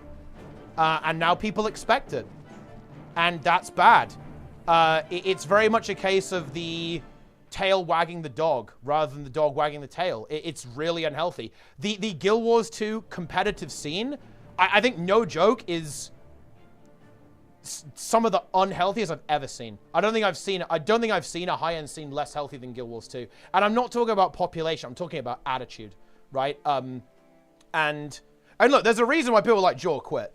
Like, you know, Georges, he essentially quit the game over this. Is that it's so difficult to make anything happen in this game because you're going to be in this endless battle with people over this stuff. It's not fun, and it just becomes, like, impossible to do.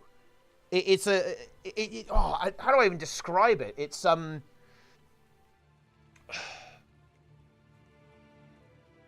the expectations people have of you are just not realistic. They're just not realistic.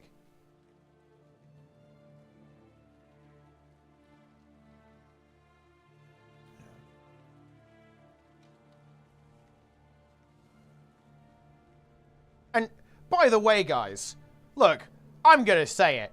We have fucking pulled a rabbit out the hat for Mota 3. So, this number here is interesting. So, this is $1,000. We've actually raised a total of $3,000 from the community for this tournament. But wait, Falco, who is a big reason why this tournament is happening, he said he's doubling that. So guys, we have $6,000 for a Guild Wars 2 PvP tournament in 2025. And that's not good enough for the Guild Wars 2 community. Yeah.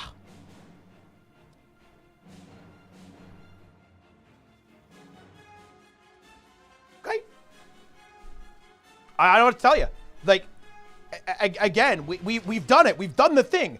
I pulled the rabbit out the hat, and it wasn't, you know, shiny enough. The rabbit wasn't shiny enough. And yeah, this is like a really big problem. And the Guild Wars 2 community has always been this way, by the way. Like, every single tournament I've ever run, I have been, like, battling. I have been fighting the community, like, tooth and nail every step of the way. Like, you know, I don't think I've ever really felt like the community's been behind me. I have been dragging the fucking community through all of this. It has been, like, exhausting, like, fighting to make this stuff happen.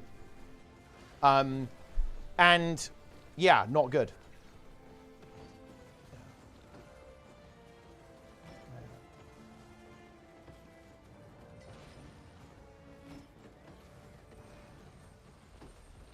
That's how it is.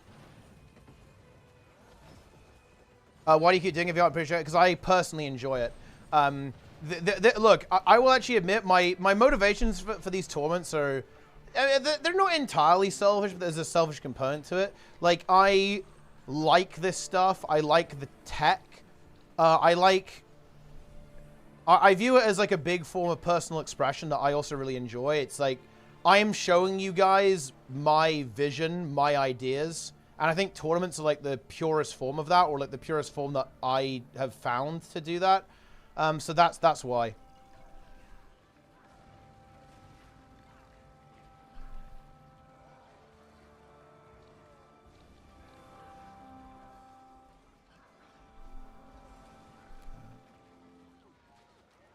I personally enjoy it. Dragon's End? Oh shit, yeah, I'll come and do Dragon's End. I'm gonna come and do it's time for Dragon's End. I'm on my way.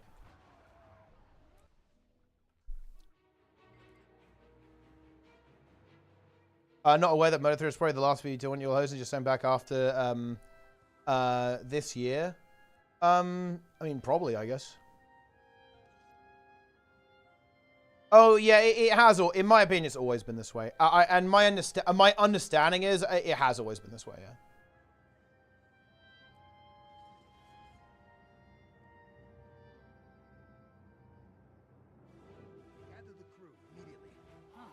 All right, I'm doing Safari Dragon's End, man.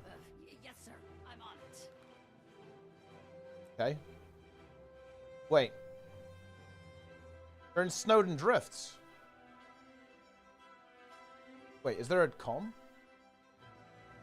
Is this guy actually going to join? I'm playing the Forbidden one.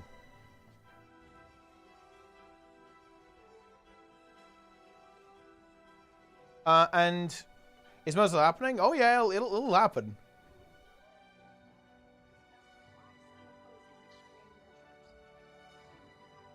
I'm working some. If I can convince a Spree to play, and Azaz to play, there's a possibility we'd have to move it 1 week to the following week. But I'm not sure if I can convince a Spree and Azaz to play.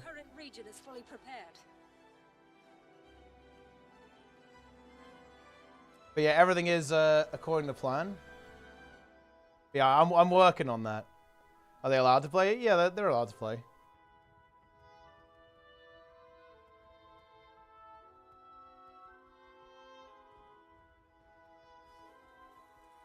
But yeah. I mean, what's the point when the void is coming? Phoenix and Mark II. Phoenix can play, yeah. Deeper underground? Isn't ArenaNet constantly banning his free accounts? Yeah. And if he can find a solution to that, then maybe it's fine.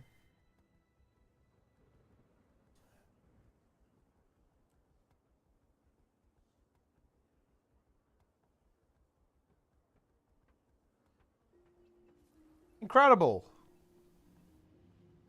But yeah, nah, you guys just let me cook. Have no fear, friends. And yeah, the communication's been a little bit scuffed this time. There's a number of reasons for that. I've been pretty busy. Obviously, a little bit less energy to organize this stuff this time. But also, you know, it's just, oh, man. Oh, it's like blood from a stone. Little difficult. Just curious. No, look, listen. I haven't let you down before, boys. Okay? Listen. You guys need to trust me.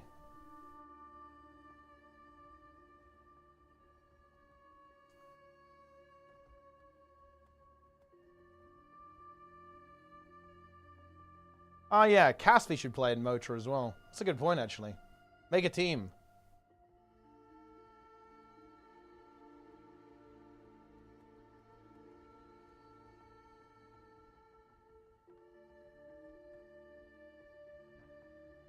You're on my team? I can't play in my own tournament. Time is money, people. Move like you got a purpose.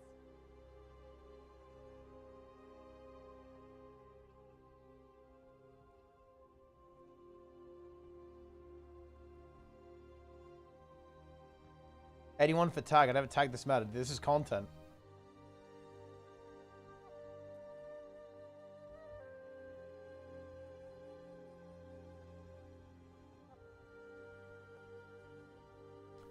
Why is Mark banned?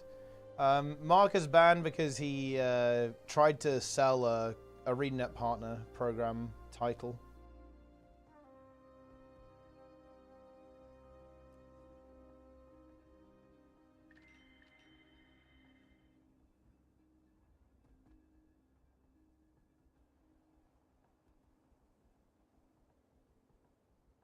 He tried to. The account got deleted before he succeeded.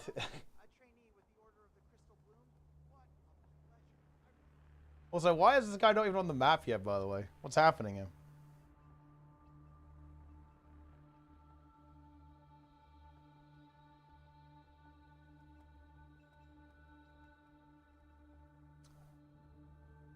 With any buyers? I mean, probably, I guess.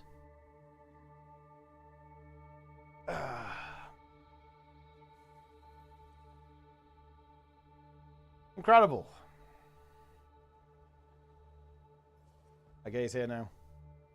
This is a full Safari Dragon's End. Not many people joining.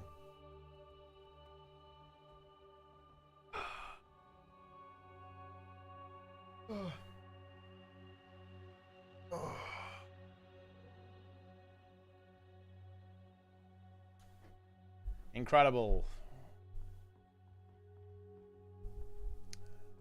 I think this is a prelude to 1000 Dragon's Ends. Dude, all the degens quit the game. Like, if this was 3 years ago, this map will be full by now.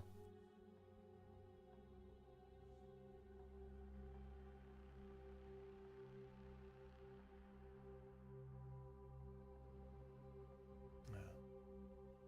1,000 tunnels.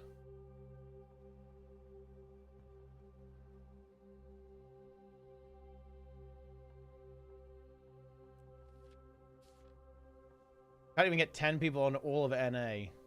Good enough to do Ura LCM. Okay, get ready. I mean, dude, Ura LCM, it's pretty fucked up now, I feel like. I thought they've made it, like, significantly more annoying now, as well, than it was previously.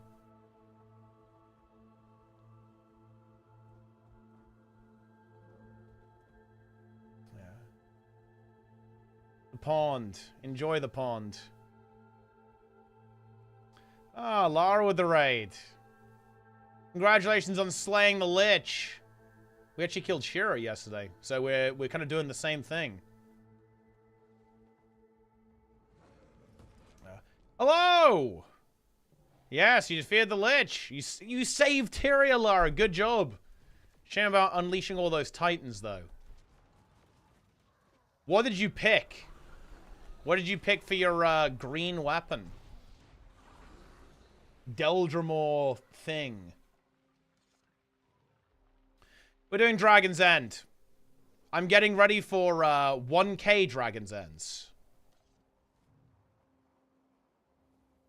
Lara, you better get involved with 1K Dragon's End Day, okay? You better get involved with this. 1,000 Dragon's Ends is coming. Ah, well, look, here's the thing, Lara. You missed out on this. See, what I did, because I couldn't really be bothered to look through all the choices, I just asked if someone else wanted something, and then I got it. I'm not going to wait, dude. I didn't realize that Dark Lara was here. Like, why would you... I'm going to cry now. I'm mentally destroyed. In the same way that, In the same way that the players in the 2v2 tournament were mentally destroyed by Grenade Scrapper. But yeah, it's gonna happen.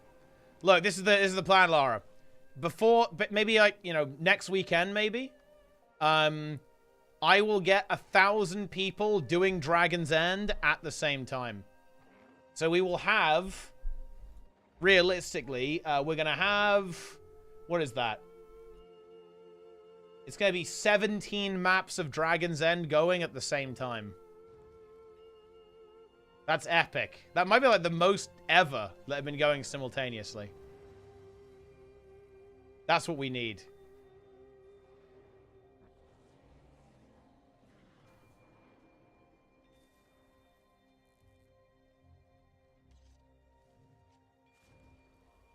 I'd be up for that. Well, I mean, look. You better be ready for it.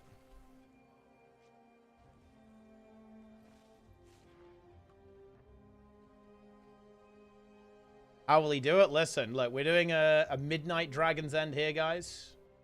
It's Safari. 2-3 before the event ends? Well, I mean, look. I mean, it has to be on a weekend. So it makes sense to do it like next Saturday, I think. Next Saturday makes the most sense. Ah, nice. All the bonuses. Very good.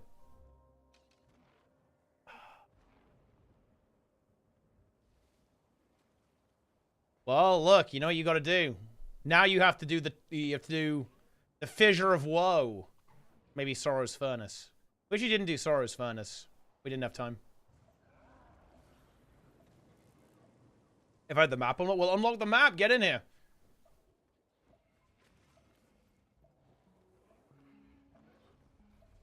And then it starts to... Ah, cool. New experience then. You love to see that. Also, my sleep schedule is fixed, by the way, Lara. I have succeeded hard reset. I have succeeded where you failed. Okay? Although you succeeded reset and then failed afterwards. I just succeeded. And I will never fail. Ever. But this is not copium, guys. This is not copium. And look, this is massive. How long has it been? I think it's been over a week. And the thing is, I can never unreset. It can't ever happen. Because I have to do a lot of running right now. Because me and Sneb are running when he comes to the UK. So I have to be awake during the day. Commander. 3 weeks of pain to fully succeed. Oh yeah, no, I'm still in like the jet lag phase. So right now, it's not looking good, you know? It's not feeling great, to be honest. Running practice every day. I'm running, well, not every day. Like my current plan is to, because the thing is, I'm not good at running. I'm pretty heavy, and I have flat feet. So I'm basically running every other day, and then sometimes like 2 on, 1 off.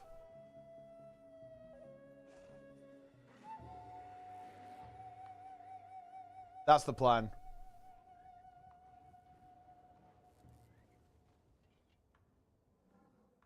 Yeah, I'm halfway. Yeah, I think another couple of days and I should be awake during all the time I want to be awake. Also, by the way, check this out, guys. The com made subgroups and then deleted them. Like what? And I'll be dealing with Jade Brotherhood daggers in my back of the wrist. Oh man, that's funny. And worse, daggers made with our own stolen tech. Why are you guys typing Magras in the chat? Okay, why would you type that? Great. They have supplies. Lots of them. Let's go, team. Reach out. Good. It seems we've come to an agreement. Wait, what? I'll take the Crystal Bloom and Minsec south to Oreen. Just Keeping an eye on fear some nurse. walls. Let's listen to this. Oreen's here? Maybe this time. Dragon we'll Hunter different. changes. It may not be enough. Dragon Hunter, which I know a certain person very excited for this. I've been told I can't say their name. Magrest, anyways. So yeah, modifier increases to Dragon Hunter. It's about 5% on Adept and then 5% on the GMs. Hopefully bring it up in line with some of those other bursty builds. So yeah. Yeah, there you have it. I think, look, I think this is a true Safari. Okay, wait. Oh, wait. He is here, actually. Magras is here. Oh, wait, guys, okay. If this is a true Safari, put 1 in the chat. If this is fake Safari, put 2 in the chat.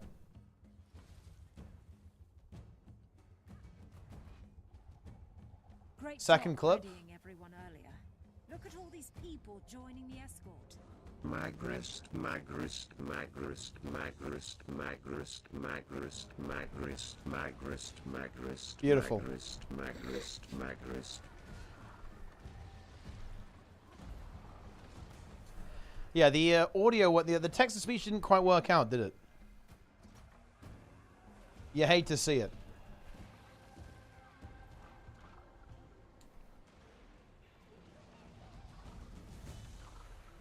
I'm not even sure you understand full reset. No. Right now, I'm in the jet lag phase. So currently, it's actually weird. I'm just not used to... I'm not used to going to bed at the time I'm going to bed. So I'm actually waking up too early. And I'm only getting around kind of like 6 hours sleep. I'd much rather it be 7 or 8. And I just can't go back to sleep again because I'm just not used to being asleep at certain times. But it is getting better. So once I get out of this phase, I'm good. Basically, I just need to get another couple days on schedule and we're in business. And I'm also just doing as much exercise as possible. Because if I don't exercise, I can't sleep at all properly.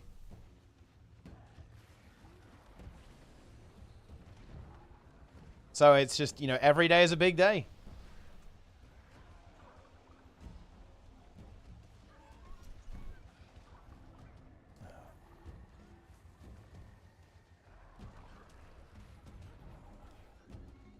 We have big goals, guys. Big goals.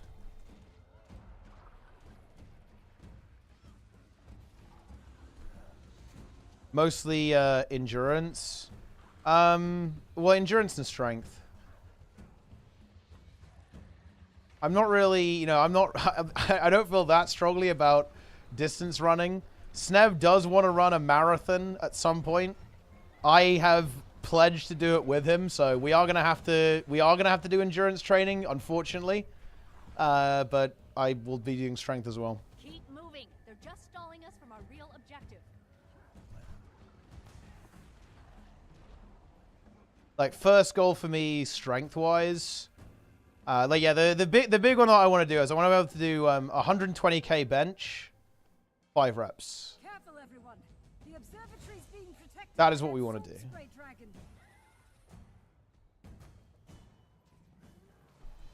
That will take a while, to be honest. But we're getting there.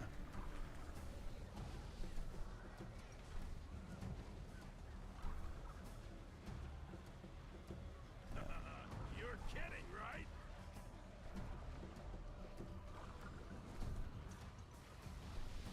And then we'll do some big numbers. We'll do some big numbers on the other shit. Squat and deadlift, we just keep putting more weight on. We just keep putting more weight on until I can't do it anymore. That's the plan. Kill it and clear a place for Oreen to land.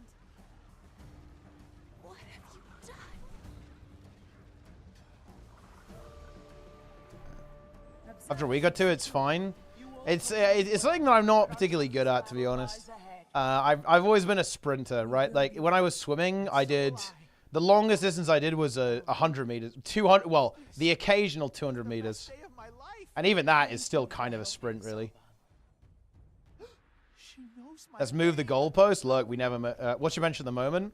So at the moment, I'm actually really happy. I recently got back up to 100 for 5, actually. That was last week. Which is the heaviest I've been able to do for a long time. My all-time best when I was kind of at my... When I was like training a lot was 102.5 for 5. But I actually think I'm going to be able to exceed that very, very soon. Just kind of, you know, just kind of getting back into it. And just kind of rebuilding some strength, right? Like, getting it back after not really doing that much for a couple of years. Yeah, my primary sport was always swimming. Specifically, sprint swimming, right? I swam 50s and 100s. So 50 meters and 100 meters. How tall are you? I'm about 190 centimeters tall. Which is like 6'2.5", I think. That's how it is.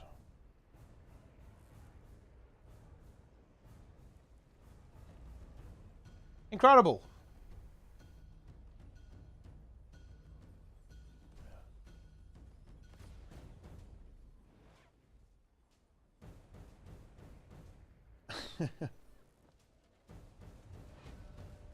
Big.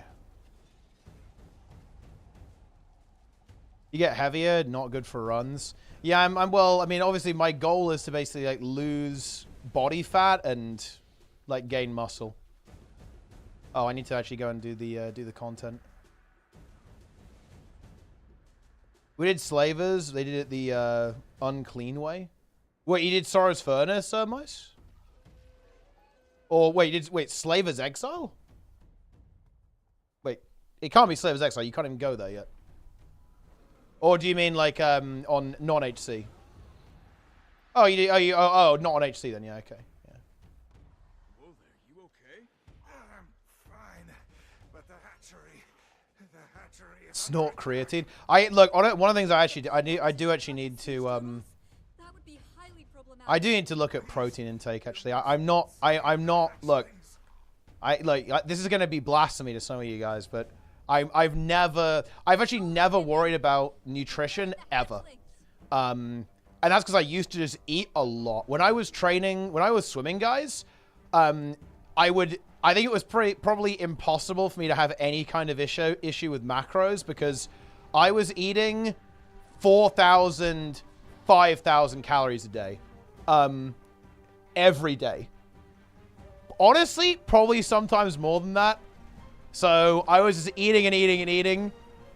Didn't matter because I was exercising so much.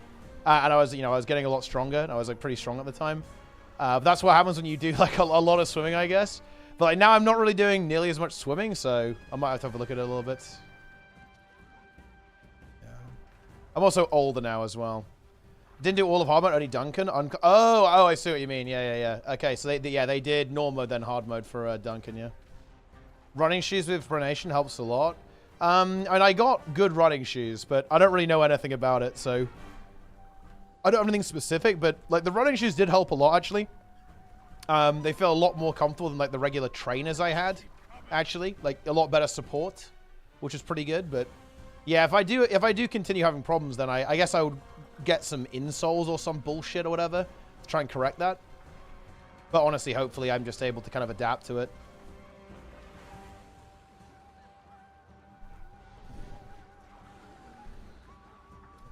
Sandals? I do like sandals actually, because I'm not the biggest fan of socks in the world.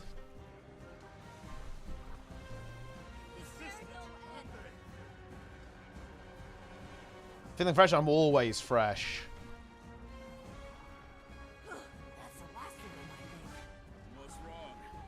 Burr from the ankles? Oh yeah, look. The thing is that I think this is something that everyone kind of like learns, but being injured and being sore feel very different, or at least in my experience. Like, maybe your mileage varies on that. But when I've been injured, I have known, oh, yeah, okay, there's something wrong. Like, you know, I'm a swimmer, so I fuck up my shoulder all the time. Like, whenever I've injured my shoulder, it's been like, oh, okay, yeah. That ain't good. But, you know, I'm just, you know, a little bit sore right now. You're a big guy. For you.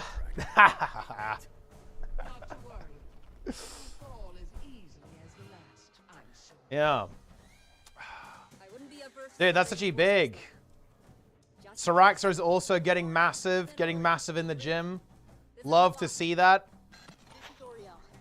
Dude, we should have a massive meetup and just hit the gym. Like, you fucking Guild Wars 2 and WoW crew. Hit the gym, get massive, get big. That's what I'm fucking talking about, actually. Because Roy lifts. Roy actually lifts. So if Roy shows up, I can do a session with Roy.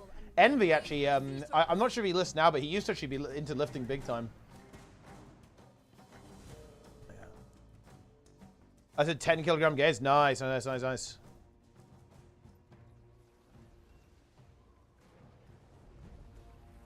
That is big. But yeah, no, I'm actually I'm feeling very motivated right now. Because I actually really like I like exercise a lot. I find it very fun, and particularly I like weightlifting. Eating enough is quite difficult. Oh yeah, it definitely is. Yeah. One of the things that was actually kind of nice about quitting swimming is that I could enjoy food again. When I was swimming, food actually felt like a chore. You know, it kind of lost the fun of eating. Yeah.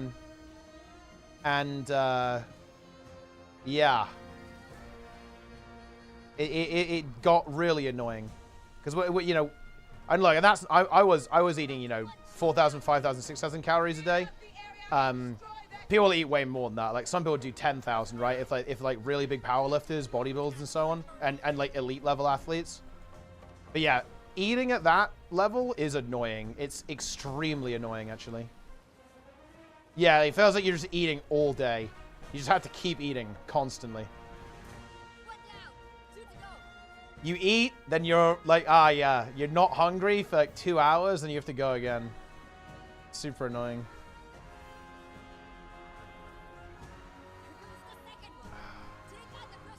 Big. Do you have any goals right now, Syraxa? What are you working on? What are you cooking?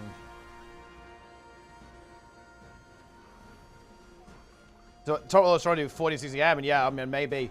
I don't really know anything about that world, but honestly, I could imagine it. I could definitely imagine it. Like, some of the fucking massive guys, to kind of, like, maintain that physique, you might have to do it, yeah.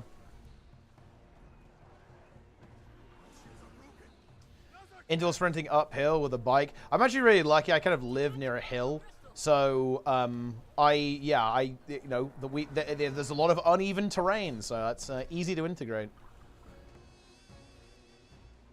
I was tired. Okay, yes, it's fine. Yes.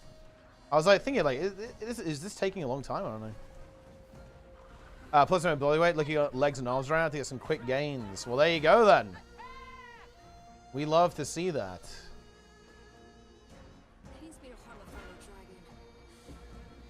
Very nice.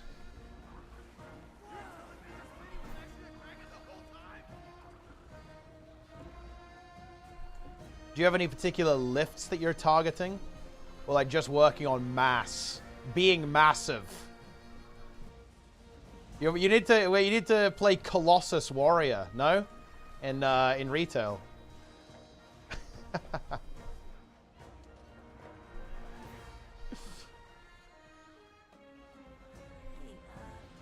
150 weighted squats? Yeah, that actually reminds me. Okay, that reminds me of a session I did. Like, I don't know why our coach wanted us to do this, but for some fucking reason, my coach said, "All right, do 20 push-ups and then 20 squats, back to back, 30 times. Let me tell you, that wasn't that much fun. We've got void popping up all around us. Same here. It's like they're creating a blockade between all of us and the Harvest Temple. Wasn't great, guys. It's corrupted Elder Dragon magic that's been combined. We don't know which power. Actually, I got one extension to get a mount. So it's one of those. Yeah, sounds like a perfectly fine idea to me. Dude, also, I fucking love this shit. Okay, so check this shit out, guys. Basically, members of my guild harassed and bullied Blizzard customer support into giving us Hall of Fame. And that's, I fucking love that. That's hilarious. Like, Angels got denied. Like, the AI agent was like, well, you're unworthy, actually. But then I think Rated also put in tickets. And they eventually gave in. And, and they just gave us the achievement. Oh, man, what a fiesta. Dude, Blizzard fucked up so badly. It's actually so funny. Yeah, like, John Slop, like, came through and saved the day at the end. That's actually so funny.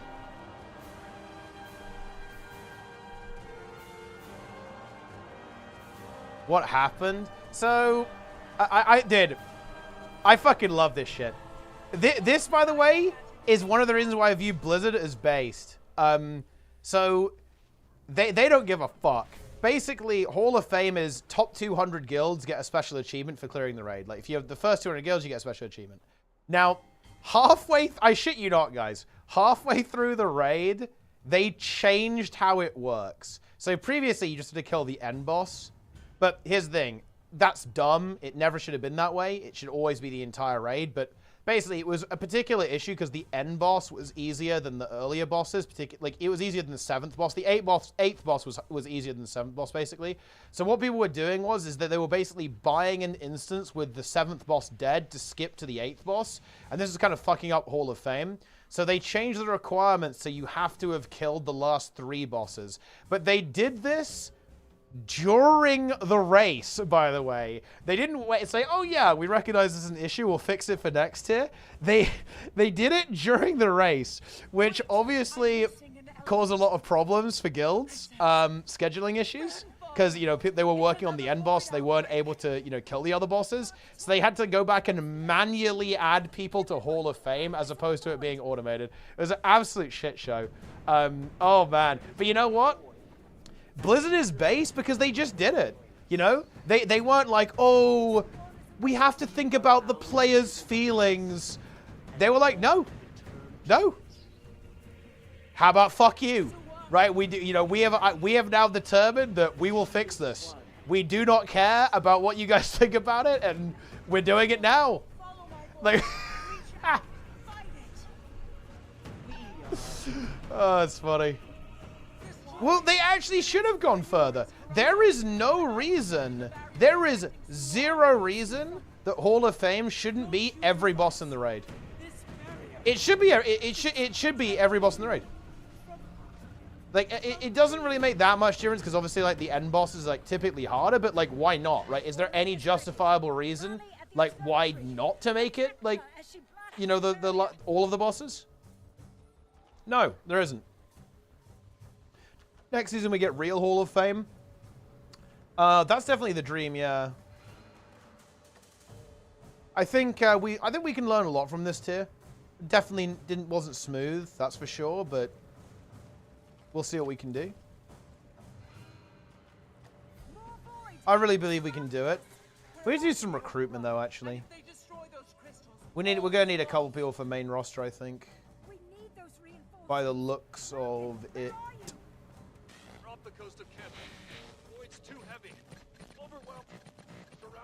Anyone want a mythic raid, guys? And the others protect the magic contained within the crystals with our lives. More social gamers too. Yeah, so I actually think the best way to get social gamers, no joke, is to actually have people on your mythic roster who then become retirees. So think about this, right? Like, okay, so let's say you've got a player. Let's say we had a player this tier, right? let's say we have a player this tier who was blasting, but they're like, you know what? I'm fucking busy, bro. Like, this shit's too degen for me, right? I'm chilling out. I'm stepping away a little bit. Like, there you go. There's your social player. Like, we've manufactured one. We've manufactured a social player.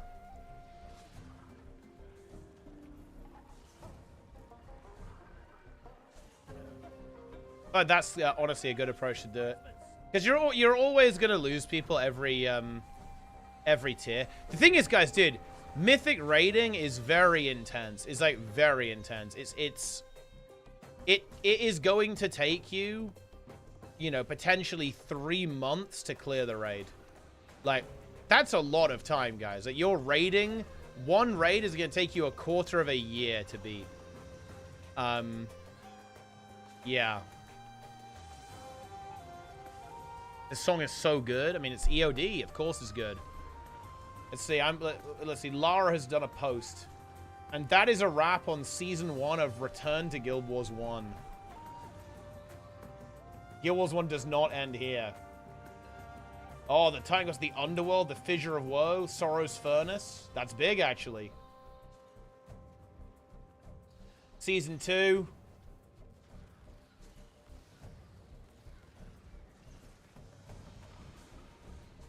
Uh, 10 or a CM every 6 months. I mean, that would, you know. I don't think, like, yeah, fortunately, not every boss is that difficult in Mythic. You know, imagine, like, 400 pulls for the first boss. That would be brutal, man. Mythic Prog and filling M plus Vault is about a 20-hour weekly investment. And, like, realistically, well, it needs to be more as well. Like, actually, one of the issues, in my opinion, that we had this tier is that our out of raid time game was actually relatively weak. And, you know, I'm not here to actually, like, flame people. I'm trying to be... I'm trying to analyze the situation. Like, I'm not interested in calling people out for that because I don't think it's anyone's fault. Everyone's busy, right? Like, you know, it's very difficult to do this kind of stuff. But that's honestly where our weakness was like the out-of-game prep and, like, footage review and stuff like that. Like, addressing mistakes and the stuff outside the raid was where we really struggled. And that is just a time commitment thing. Like, I don't think people are able to commit the time, and that's going to lead to stagnation, right? That's going to lead to problems. But they're still coming. We're finished. So many. Enable arc DPS. Oh, I don't think I have it installed right now. Commander, just show us what to kill. We've got a massive barrier to break through, and on the other side, Suwan. With the void rapidly widening, we need to stop her now. Huge. My pleasure. I'm going up. I don't think there's any way this fails. I don't think it's even possible. I don't believe it's possible for this to fail. We don't have subgroups, which it doesn't feel good, but look, there's a bunch of gamers. We will have boons. 2, 1, fire!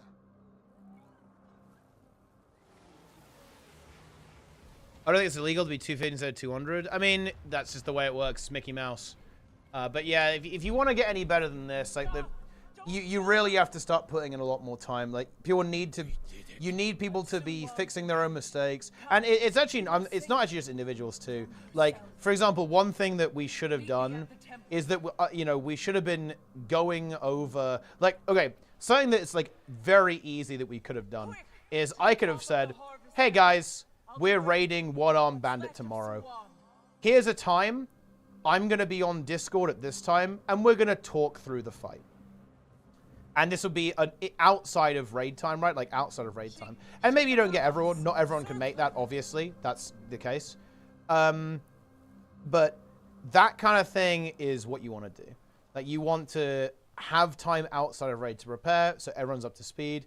And you want to be giving a lot of individualized feedback, right? You want to be talking to people, making sure people know what's going wrong. And, you know, also, you need to have, like, you need to have a very, very failure-tolerant environment where people feel, if people don't know how to fix a problem, they feel comfortable speaking up as well. I think that's something that's really difficult, in particular because we have new people in the raid every tier, so you don't have that. Like, okay, so for example,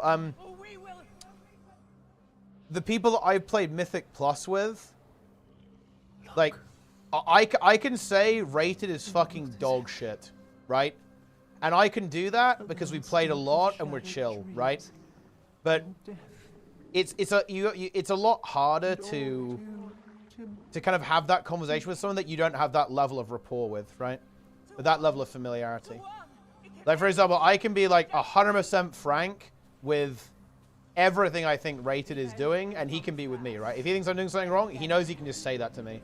And that's no problem. That's not a big deal. But very understandably, that's not the case with everyone in the guild, because and the thing is, it needs to be everyone in the guild needs to feel that way about everyone else, right? Like, it has to be this kind of like crazy web of social interaction where everyone is okay with essentially being, you know,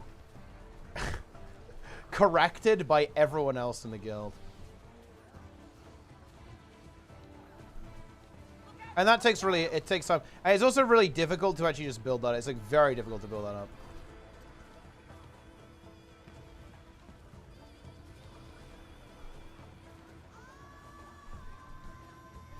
And vice versa. Yeah, of course. That's the way it needs to be. In the beginning, there was only emptiness. And now, you must join it. Quick! I have a lot of thoughts on kind of what went wrong this tier. Not in the blame sense. I don't think that's particularly productive. Just, again, just from the analytical sense. Like, I have a lot of ideas of things that we could do better. I have a lot of things that I know I could do better. Like, this tier, if I'm going to be real, guys, I didn't contribute nearly as much as I could have done or should have done. Like, I have reasons for that, obviously. Like, we all do. But the reasons are irrelevant, right? It's not actually important.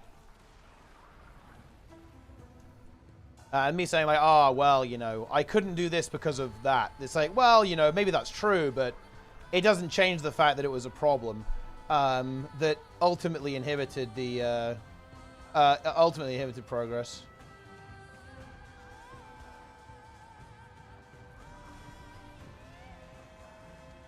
What Safari? This is a Safari run.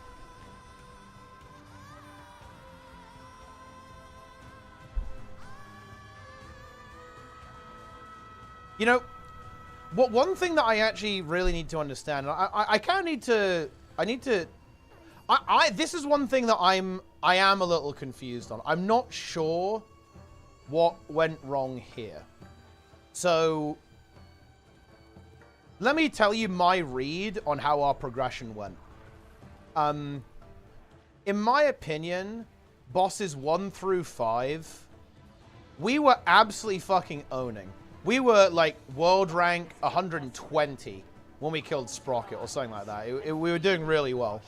But the thing is, that entire time, I felt there was so much tension, right? I feel like people were kind of frustrated, right? Like the entire time, there's a lot of frustration. You know, I think people were, you know, getting a bit, you know, getting a little mad, getting a little tilted. And it's like, why?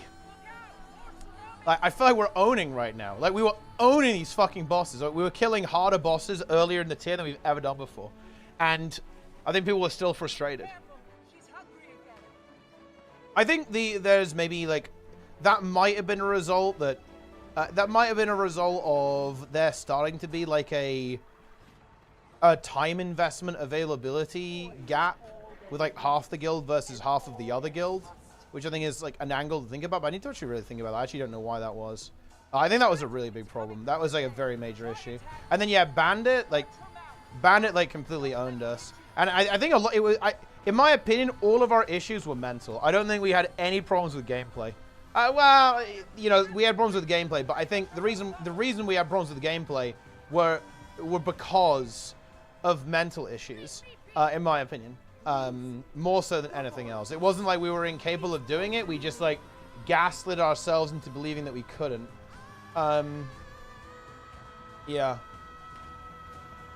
And honestly, you know, this, like, caught me off guard completely. And, you know, I won't go into details about this. But the Mug Z situation, it completely caught me off guard, to be honest. I didn't realize how bad people were feeling about the raid until the Mug Z incident. And yeah, I'm not gonna lie, like that caught me off guard. The thing is, and this is like maybe a blind spot for me. Maybe I need to actually think about this more. I am a degen. I have zero issue being on a boss for 6 weeks straight. Like dude, I am genuinely sad that I didn't play Shadowlands because I'll never get to do Mythic Sepulchre, right? Ever. I'm never gonna be able to experience like the raid that was so fucked up that it was actually too fucked up even for the top guilds.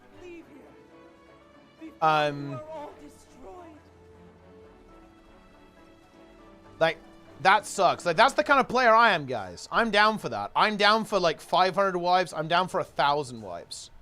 And I think this is a little bit of a blind spot for me, is that I need to think about that people are kind of, you know, fucking drained. Like, with the boss, they want to move on. They want to be done with the tier and so on.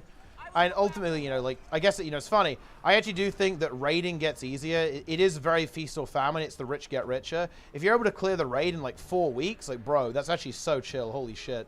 If you can do that. Obviously, you have to be very good, but, man, that's awesome. If you're actually at the skill level, you can do that. It just makes everything so much easier. How about the exploit of the boss as a whole? I'm talking about both. Actually, but definitely the boss as a whole, and I think the tier as a whole as well. Yeah, not even just the boss, Tom. In my opinion, I'd say the tier. I think there was a lot of fatigue, and it might be just, you know, with mythic raiding, for a few tiers now. It's pretty intense, right? We're grinding away, all that kind of stuff. You know, Nerebar, boom, into Liberation of Undermine. There's some fatigue there, but yeah, I didn't really see it coming. Yeah.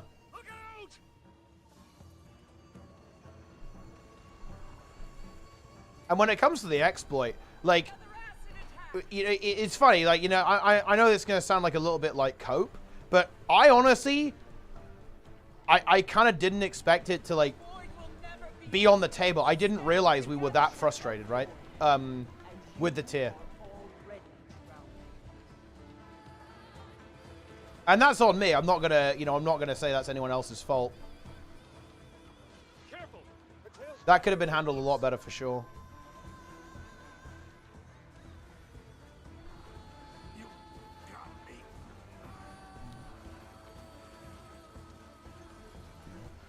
Alex is like, wow. Yeah, I'd like to see that in Guild Wars 2 as well, for sure.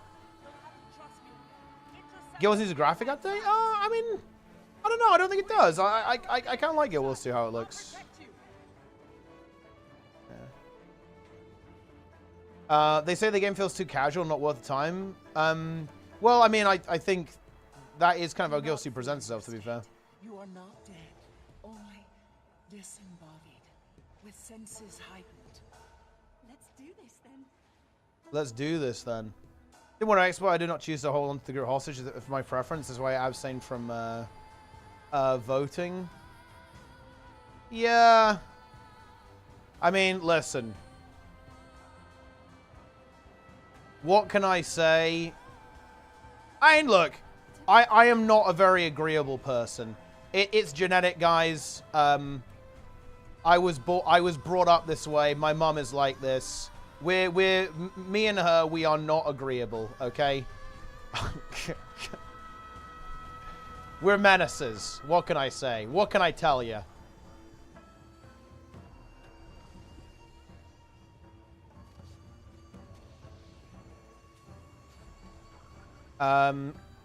Chinese was using it to have a better shot all fair. I wouldn't exploit in other cases. I mean, I don't know, like, like the lens that I tend to like view everything through is, I guess, like, to do with my sporting background. It's like, bro, like, I'm not, you know, like for example now, like, if I wanted to, I could do steroids and gain mass way quicker, but I'm not gonna do that because I don't know, like. It's not legit, right? It's not legit.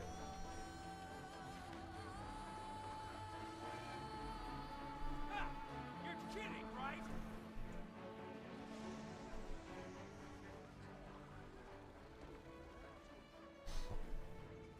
Smooth FPS. I have a 9800X 3D. If you don't all want to die, kill me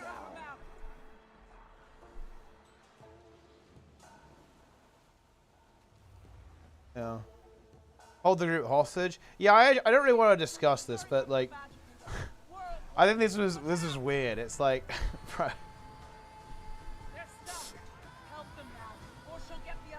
Holding the group hostage by not wanting to cheat. Because the tunics we couldn't afford, which fortunately didn't happen. Well, I mean, I obviously explained my perspective there. It's like, I don't know, if we're not good enough, we just don't clear the tier, right? It's like, that's the way it is. Not again. Hold on tight.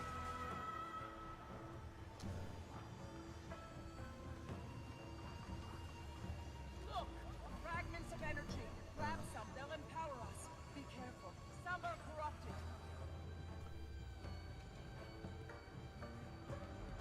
Keep that energy. I don't know what to tell you. I'm nearly ready with another spear for you.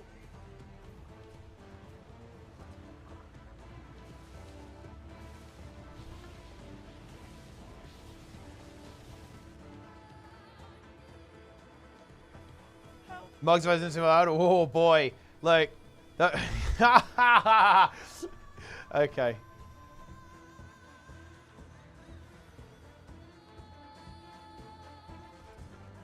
So, listen to me. Fight it. It's me, Aurene. Look out! It was a rough one.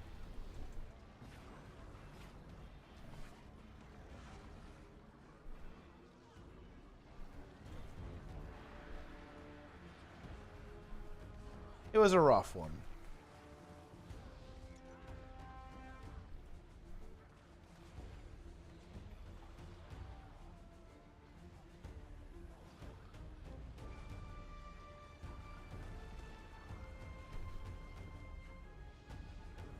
The void will never beat us. Dragon's End. Together.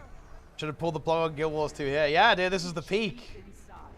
Peak of the game. Feel the emptiness already growing there.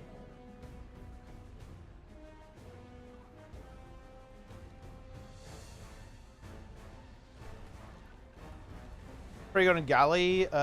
Yeah, I think my galley was. I think, dude, it is no joke. Just Muggsy and Bandit. Like, I think we actually rallied pretty damn well. Thing is, statistically, we actually performed quite badly. I think that a really big weakness we have is fixing individual mistakes quickly and becoming consistent. Like, I think we just need to mandate war. I think we just need to get everyone into the habit of like using Warcraft Recorder, and just like having it running all the time. We had 20 round multiples. That is true, but even if you take those out, it was actually still quite. We did not do that well. We did better than we did on Bandit, but we didn't do that well. Yeah, we got hard farmed by P1. And we were underprepared going into the phases. That's kind of what I was getting at with like the prep sessions and getting people into the habit of prepping. Like realistically, why did we wipe on the intermissions the first time? Why? Why did that happen? Like I feel like that shouldn't happen. Those intermissions are not complicated, right? That should not have happened. And again, these are obviously like optimization things, but that is kind of the point. About the melee laser, yeah, I agree, and that's the kind of thing that we should really try to fix. Because I feel like that kind of happened on Bandit as well. We didn't really have a clear plan going into the last phase, and we also didn't really have a clear plan for Muggsy. Yeah, we need to fix mistakes a lot quicker, and I think people need to individually fix mistakes a lot quicker. And this is the problem with the time investment. A lot of the guys there are fucking busy, right? Like, I'm not gonna say, oh wow, yeah, like just, you know, fucking leave your girlfriend and like spend 5 hours a day footage reviewing. It's obviously very unreasonable. And that's not even necessary for the level that we're playing at, but yeah, like we need to be doing homework for sure.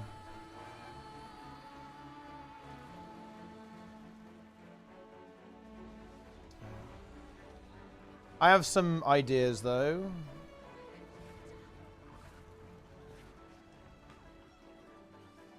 Yeah, and honestly, not a bad time. 5 minutes on the clock. Love to see that. Revenge of the Void. I've got to go after her. See what is left.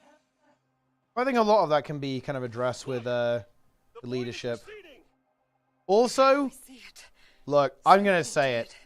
I really think we need everyone to be verbal. We do not talk enough. We don't have enough communication. You need to buy a mic, Tom. And Ray, I'm going to force Ray to be fucking verbal. He's verbal in keys, but he's like giga non-verbal in raid. And it's actually, like, it's not even about, it's not even just about, like, comms during raid. Because realistically, you don't always need comms during raid. That's not really the issue. It's like, it's so much easier to resolve things. And also things get, like, things get way more chill if people talk on voice. Like, text is fucking cancer. Full verbal, yeah. No problem playing, yeah. I mean, look, honestly, it's big, you know. Been there, done that. Couple of Mythic seasons, couple of Hall of Fames. Love to see it. Now you can just be a loot body in Heroic. You love to see it.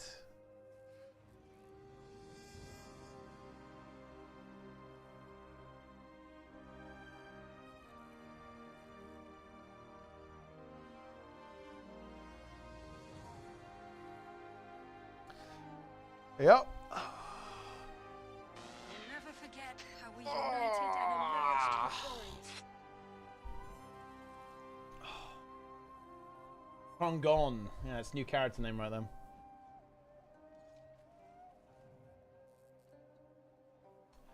Incredible!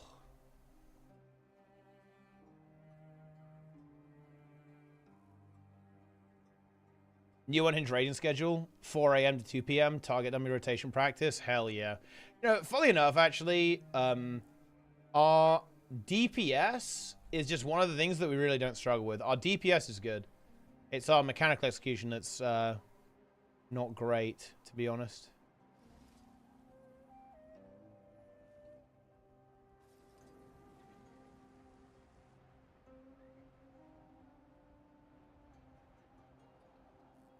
But I have ideas. I have ideas for next tier. I do.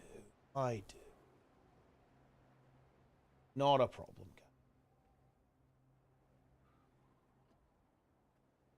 I actually am really hoping I can be more active next tier. I think that I do, like, unironically put a large responsibility for our poor performance on myself. Like, I'm not joking, by the way. I'm not even saying that to... oh, you know, oh, no, you did really well, Teapot. I'm not looking for sympathy or anything. I actually do feel that way. I think I was actually really happy with my performance in Nerebar Palace. I think I did a good job there, like particularly towards the end of the tier. I was not particularly happy with my performance this tier at all, actually. I didn't really have the energy that I needed to have, and I also didn't have the time commitment that I needed to have. So that just needs to change, obviously. I think my gameplay was alright.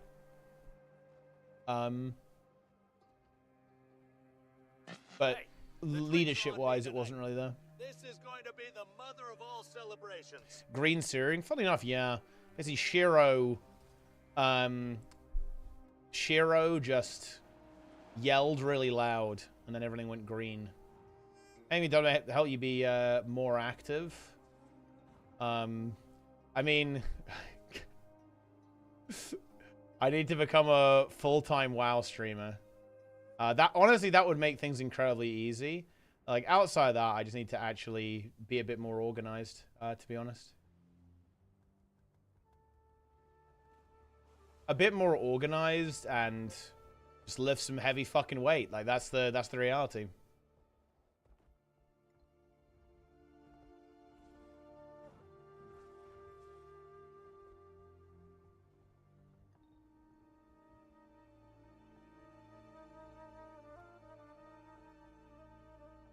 But I just need to have energy.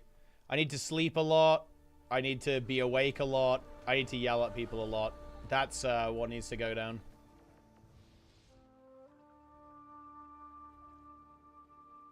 How hard can it be? To leech off Max? Yeah, it is. Look, my plan is I'm just going to make videos and they just react to them and I leech. I really need to. There are a couple of things people are talking about right now and I hate how people are talking about them. Oh, it's so terrible. Everyone is wrong. I will correct them. It's going to be good.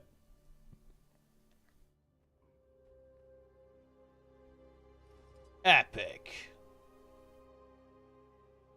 Right. Honestly, I think that'll do it, lads. That's that. That's it. It's over.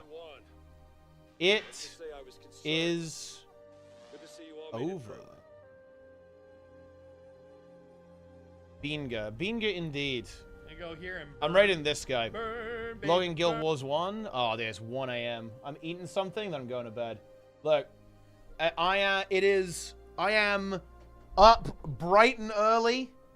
I actually, look, what am I doing in the gym tomorrow? I don't know what I'm doing in the gym tomorrow. I'll cook. We'll cook something. And then it's running time. It's running time. Up bright early, guys. I might try and stream early with World vs. World, like Fungus World vs. World. That would actually be really good. Then maybe some Guild Wars 1 in the evening after that. That might be pretty decent. We'll see. I will be back. I will materialize, guys. Like we're on it right now. Like we're on it big time. You guys are gonna see. All right, I'm ready, Madagon. I will see you guys tomorrow. GG. I'll see you next time. Follow, subscribe.